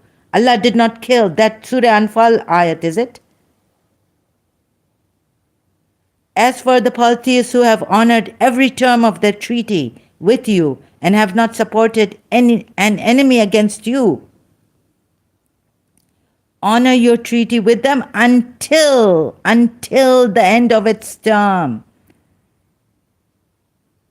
Am I wasting my time here, Salahuddin, with you? Where is it in the Quran to force anyone to accept Islam? I just showed you Surah Tawbah ayat 29. Now I'm on 4th ayat. Until it's here, force. Until they pay the jizya, until this term is over. Surely Allah loves those who are mindful of Him. But once the sacred months have passed, even those who have not done anything against you, who have fulfilled the treaty, but once the sacred months have passed, kill the polytheists. Kill the polytheists who violated their treaties? No, that's in quotation marks. Your translators have put it. Deceiving us when we used to read the Quran ayat in translation, English. Translation. No, here it says until, and this is not even in quotation marks. Oh. You know, there in Dubai just decades ago, they were living barefooted in tents in the barren desert. The Prophet told about them. They are going to be competing, building the highest buildings. Well, if you ask the Shias, that must be shaitan. Because the Prophet said there will be high buildings. What? Going to be competing, building highest buildings. The Prophet told them that you desert Arabs, Bedouins, you will have high buildings and I will give you the money to... No. What? Oh, you mean to say that against Dubai, the Prophet, against his own Muslims, Dubai Sheikh, they go to Hajj, how they pray, His Highness Sheikh Muhammad bin Rashid Al Maktoum. So against the Muslim, the desert Arabs, yes. Huh? So the Prophet has prophesied that these poor desert Arabs, they are going to hell, they're going to have high buildings, they are hypocrites. This is all satanic. Oh. Prophet prophesied. Even shaitan can prophesy, like I said. Look up for the hadith. Look, this shaitan could be true in many ways. I'm not saying that where you are coming from right now, okay, let me explain to you that you see, there are some great ayats here. Good ayats, great ayats.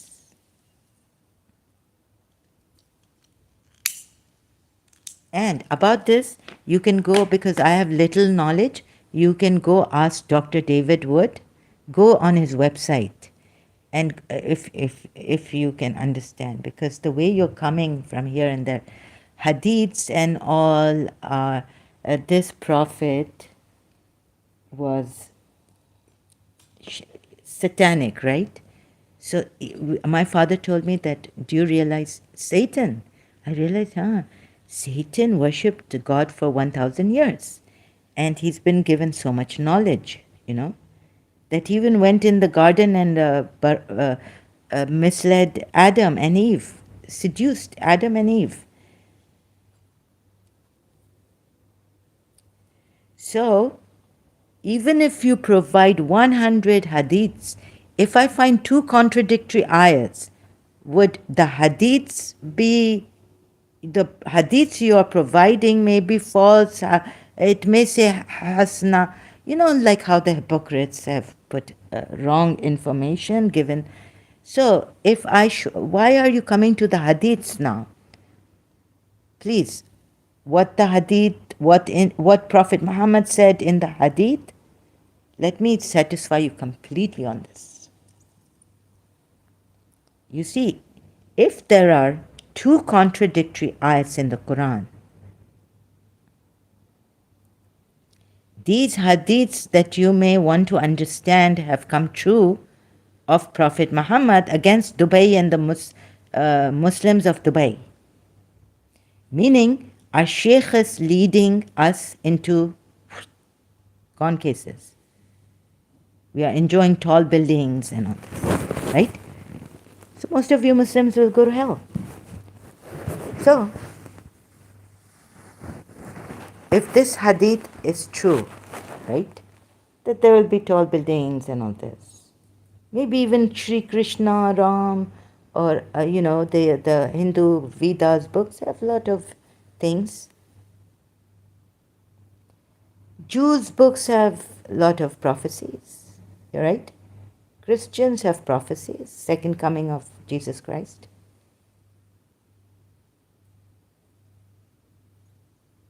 Now, if there are two, if I'm proving the Quran wrong, and when you see the contradictions and you see the Quran is wrong and right in cases that I've made it right, to show you that it is a hypocritical person who has written this.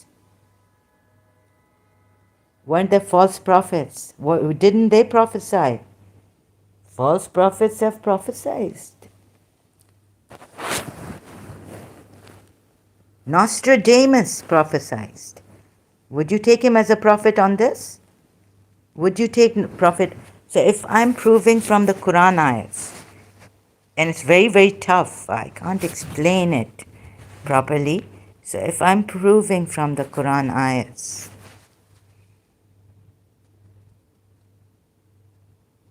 he, the prophet, just foretold their future. He didn't condemn them.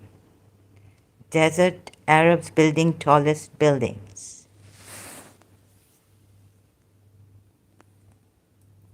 So you want to go on that this hadith is true, that's why my prophet is true.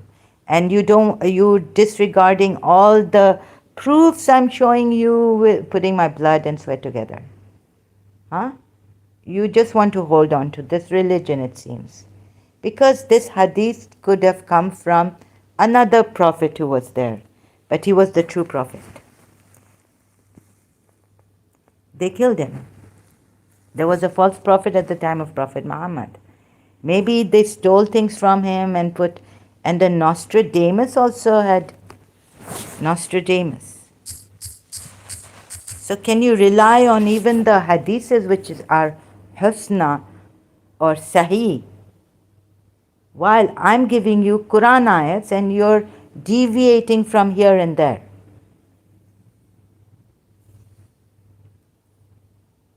You're giving me hadiths.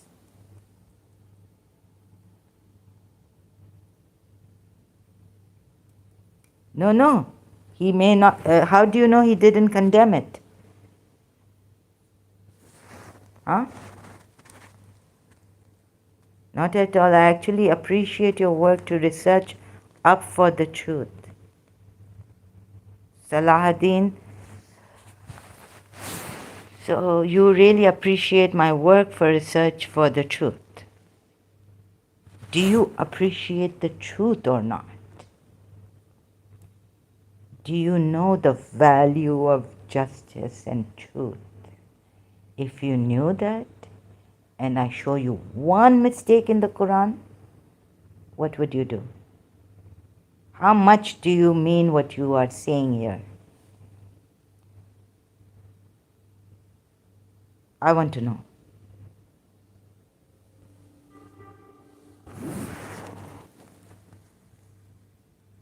Nostradamus was a French astrologer apothecary, physician, and reputed seer.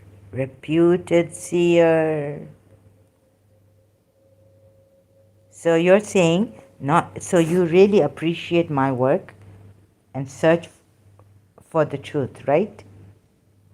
Why am I doing this? Why?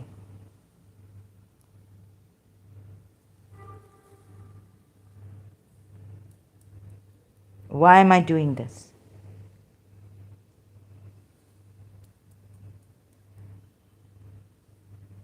How much of truth do you appreciate? I don't see it because you're still hanging on to the false prophet and his false religion.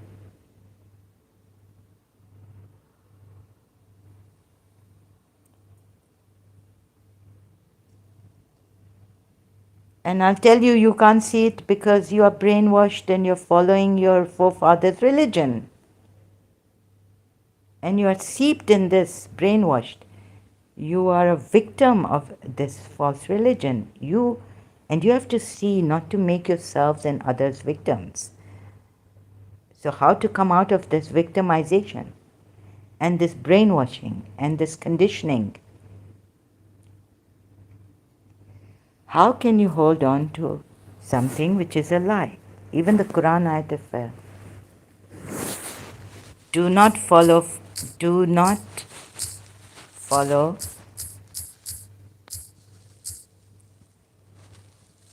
see. Okay, this came, and stay in your houses, and do not go about displaying your allurements as in former times of ignorance. It's telling you now, get away from that. They were practicing this. Prophet Muhammad's Prophet Muhammad brought a revolution to them. They had to leave so quickly. And you are taking time, and we have patience with you taking time to leave. Do not follow falsehood. Do not practice things which are false. Do not follow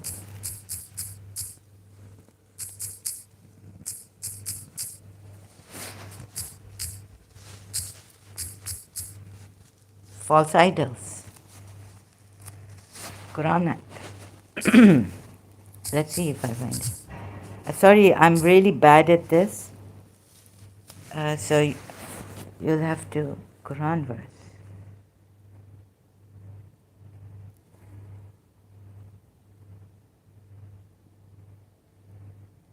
Fie on you and on what you worship besides Allah. Have you then no sense? Go to Shia.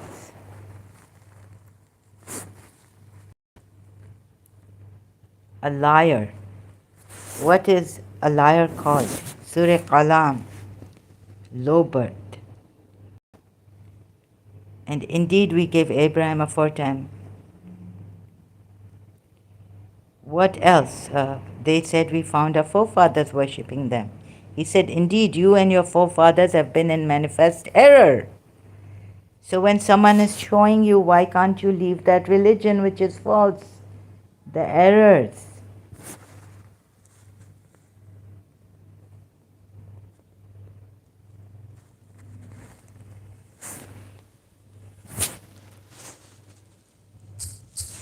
By the pen that writes.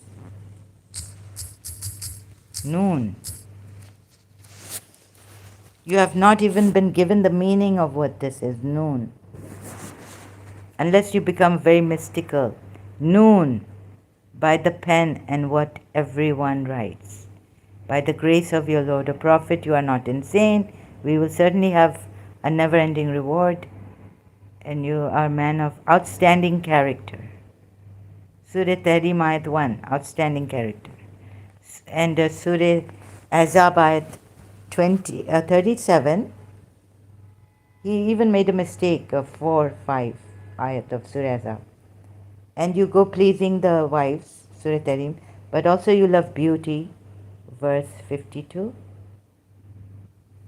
Soon you and the pagans will see which of you is mad. Surely your Lord alone knows best who has strayed from his way and who is rightly guided. So do not give in to the deniers. So do not give in to the deniers.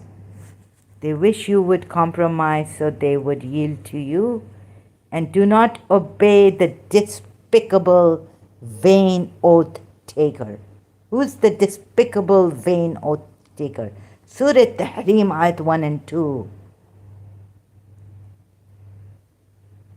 I tell you, even Abu Bakr did not know that this was right. Oath taking like this and breaking oaths, then your Prophet corrected Abu Bakr. Hadith. Slanderer, gossip monger, withholder of good, transgressor, evildoer. What does it make you? Brute. And on top of that, an illegitimate child. Harami.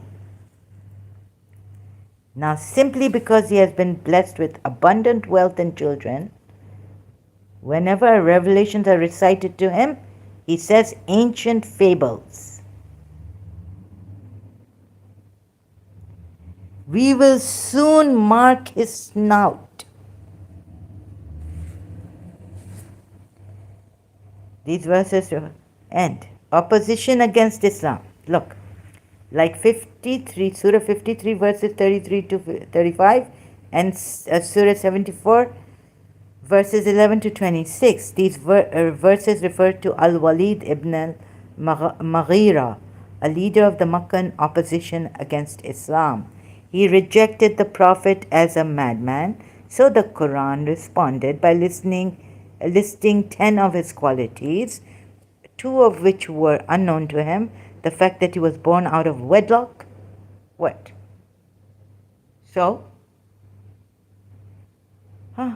You know, the Prophet's father, Abdullah, died before his birth. And that his nose would be chopped off several years later at the Battle of Badr. I had enough, Saladin. My heart cannot take all this. At least 3 of his 10 sons accepted Islam.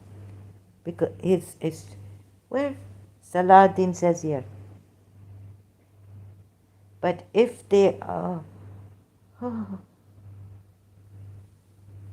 you're going to send me to the mental asylum. I was seeing a Muslim like this. No. Yes. I strongly, Saladin says, I can't believe this. I strongly condemn any threats against ex-Muslims, as we are commanded to invite to Allah graciously. Invite to Allah graciously.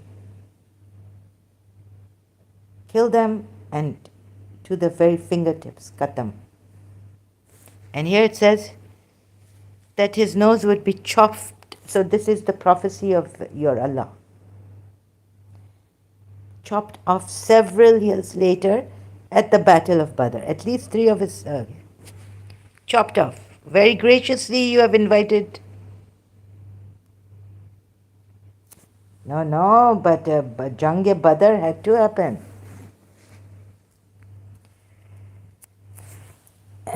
Murder them. No, strike at their necks. Now I'm remembering the ayat. I'm slow, sorry. Strike at their necks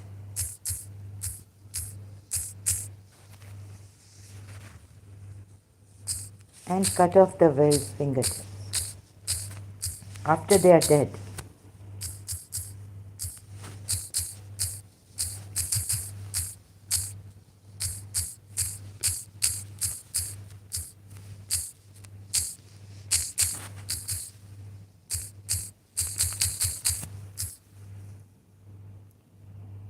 Remember, Prophet, when your Lord revealed to the angels, I am with you. So make the believers stand firm. I will cast horror into the hearts of the disbelievers. So strike their disbelievers. So strike their necks and strike their fingertips. And another ayat has come into my mind.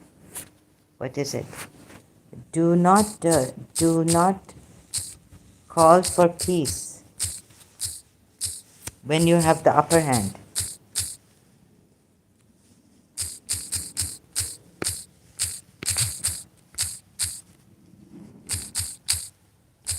I thought Shias told us that when all avenues of peace have been closed, Imam Hussein, Imam Hussein, Imam Hussein. But what about this ayat? When you have the upper hand, so do not falter or cry for peace. Surah Muhammad ayat 35. Graciously, so graciously Allah is calling to peace. So you Muslims follow suit, right? Of course. And Prophet Muhammad also, you have to follow the Sunnah. You just said you told me long time, a few live streams ago, not long time, but a few live streams ago recently, that you are Ahl Hadith. Huh? So do not falter or cry for peace, for you will have the upper hand and Allah is with you. Okay. So when you have the upper hand, what do? Even if it's put like this.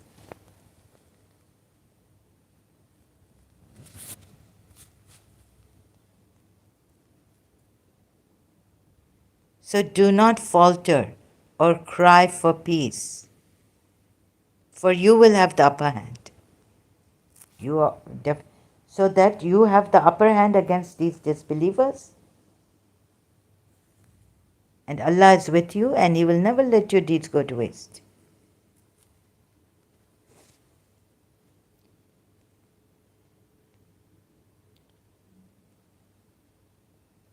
Wait a minute. I'm going to fix this.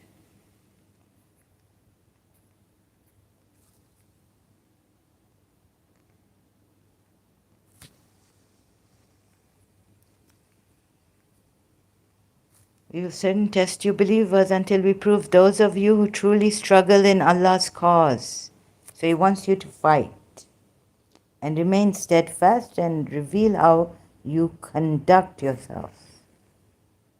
Indeed, those who disbelieve hinder others from the way of Allah and defy the messenger after true guidance has become clear to them. They will not harm Allah in the least, but He will render their deeds void. O believers, obey Allah and obey the messenger, and do not let your deeds be in vain. Surely those who disbelieve hinder others from the way of Allah, then die as disbelievers, Allah will never forgive them. So do not falter or cry for peace. Surah Muhammad ayat 35. So do not weaken and call for peace while you, not when you, or then you will have the upper hand. Such ridiculous. See, here it says, while you are superior with force. So do not weaken and call for peace while you, this great, so generous, gracious. That's why, you break promises, oaths and all, despicable. You tell the other person despicable in Surah Qalam. He himself despicable, read Surah Tahrim ayat 1. And now, following him is what? Following a lie. Now Salah ad-Din, will you not leave Islam? Do yourself a favor. For your own good. It will do me. I can sit at home, enjoy myself. I'm not saying praise me as Radha Rani. No.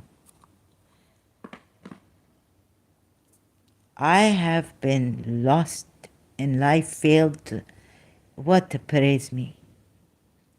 But if that the Radharani show how to love God in the most beautiful way, graciously, guide you instead of that live stream here, this live stream. Earlier on, I say, make a life easy for you. You not have to fight in cause, and not, Allah not test you like this to kill others. But Allah tests you with thirst, maybe with hunger, that you come up. And you put your child not in when you leader, you not favor your child above your subjects or yourself, right? But by fighting and all this, what you prove? You only kill and devastation. You create destruction and devastation. And it is say here in the Quran, do not pray for much destruction. Pray, Shiva come, destroy. Pray not for one destruction. Pray for much destruction.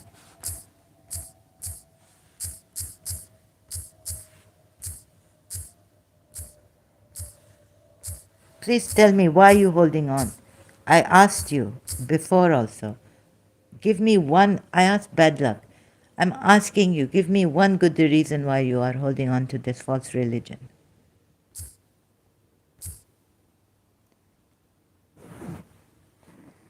Call not this day for one destruction, but call for destructions many. Shall I take you to now Surah Baqarah 204 and 205? Even when he calls Allah to bear witness in his heart, this man, he's shaitan. This for the believers, Allah is saying, they will be told, do not cry this day for one destruction, maybe because they not help what they do here. Corpus.quran.com, thank you. And when they are cast, coupled in fetters, into a narrow place of that fire, they will call out there for destruction. Okay, now they're put in hell, these disbelievers, right? And they are told, okay, in hell, they will be told, do not cry this day for one destruction, but cry for much destruction. Why? Say, is that better, or the garden of eternity which is promised to the righteous? It will be for them a reward and destination. Now he's bribing people. What garden and this, that? Okay, destruction. Do not. Why are they told to in hell that pray for many destruction? Are they crazy?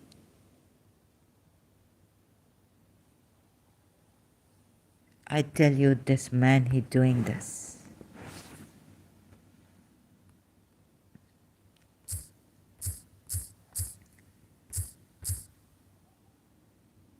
Surah Tawbah 2. See, he's leading you to destruction. Even in hell, the people, because so much they cry for destruction or something of the hell or something, Allah is telling them, cry for many destructions. There are some hypocrites who impress you with their views regarding worldly affairs and openly call upon Allah to witness what is in their hearts. Yet they are worst adversaries. In Surah Najm, what he saw. Again, I've come here. You are disputing with him what he saw. You can't question Prophet Muhammad. You can't go against Prophet Muhammad. I wish I remembered all the ayats on the fingertips on my head, because I would have given you each and every answer, completely satisfy you, but I'm not prepared for all that. There are some hypocrites who impress you with their views. Okay. Then what happened? And when they leave you, they strive throughout the land to spread mischief. But they say that, I just want to add something, strive in the way of Allah. Destroy crops and cattle. Nasal, progenies of trees. Surah Hashr ayahs. Now, why are you defending Muslims? But we say police don't harm any Muslim. You know, there are some crazy shooting sometimes now in New Zealand where go in the mosque shoot. That no, no, no. We are completely against that. And I say I completely against America's way of doing to Al-Zawari, you know, what they do to his daughters. No, take his daughters out of the house. So you see, America do what Prophet Muhammad do, right? On the land, on their that poor Al Qaeda leader. What was he? The first one, Osama bin Laden. He hiding in Pakistan somewhere. They go to Pakistan and break the house and get to Osama bin Laden. No, no, that's not the right. This coward. Even against America in this.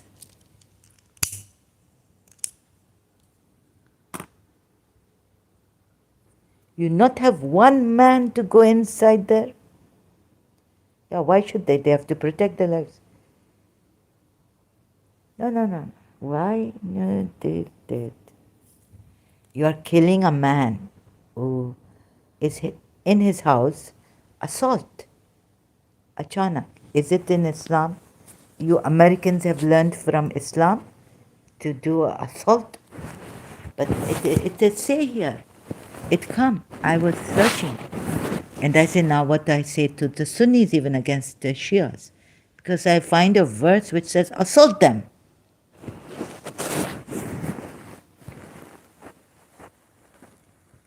Killing cattle, cutting down trees, Surah Hashar ayat 2 and 5. This man do. Now you come here. Assault them. Assault them Muslims, assault them believers. Where did it say assault them? Believers. Quran ayat. Where I find that? Maybe in Surah Tawbah. Then will I assault them from before them. This is Shaitan saying. From their right and their left, nor wilt thou find in most of them gratitude. So you see, like what? Assault them. Because when Shaitan assault you, you call out to God for help, right? God is like Job in the Bible, God thinking, let me test him. Will he be grateful to me? What is this going on? But there's one that says like assault them. Wherever you find them, kill them. Yeah. You see, those evil mongers even, hypocrites. And Surah Tawbah, I showed you so many ayats. Now what do you need? What do I need to show you? What do I need to show you? Now, Salahuddin, if you really appreciate my work and my search for truth, can you just, I'm not asking you like some Christian, that now, hear and now become Christian, right? And in Christ my work and all this. No. For the truth, for true God, I say, go look for the true God, maybe He'll help you. Total peaceful. This is not Buddha. Go for Buddha. Okay, go for Christ. Go for Buddha. I'm not saying go to India. Indian gods. Find other way. Please help us. Help me. Help the Muslims. Come out of this. It is serious. I tell you, I've done my research. And I am very, very worried. Look, my country give me. Yesterday I did not come. I didn't. No, I didn't. I can go shopping, save money, do this. I don't have to do this, put my life in danger and go against my country's laws. Apostasy, kill, death penalty.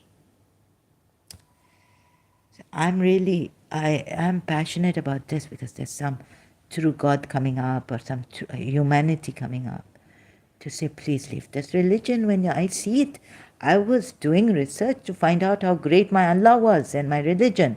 When, to my surprise, I found out, no, it's on the contrary. Then I have to say it to save the Muslims. This is my duty. I took up as a passion, as duty to save, first to save Shias from terrorist attacks in Pakistan. I also make crime prevention on Facebook. It's not a page. If I said page, I was wrong. It's a group on Facebook. So thank you, Saladin. Now I'm tired. Sorry, I wish I could keep going on with you. Now, what do you say? You come again? Or you see the truth that I'm showing you, you reconfirm, you sit, you look at the eyes again, then what will you do? Of course, leave this religion. So please do that. Contemplate. Okay, thank you very much. Oh, wait, my father calling again. Okay, I have to go now. Thank you so much. There's a message vibration. It was a message, not a call. Okay, Salahuddin, wish you all the best. Please, for your own good, I tell you to leave this religion. I not want anything from you. My country giving me everything.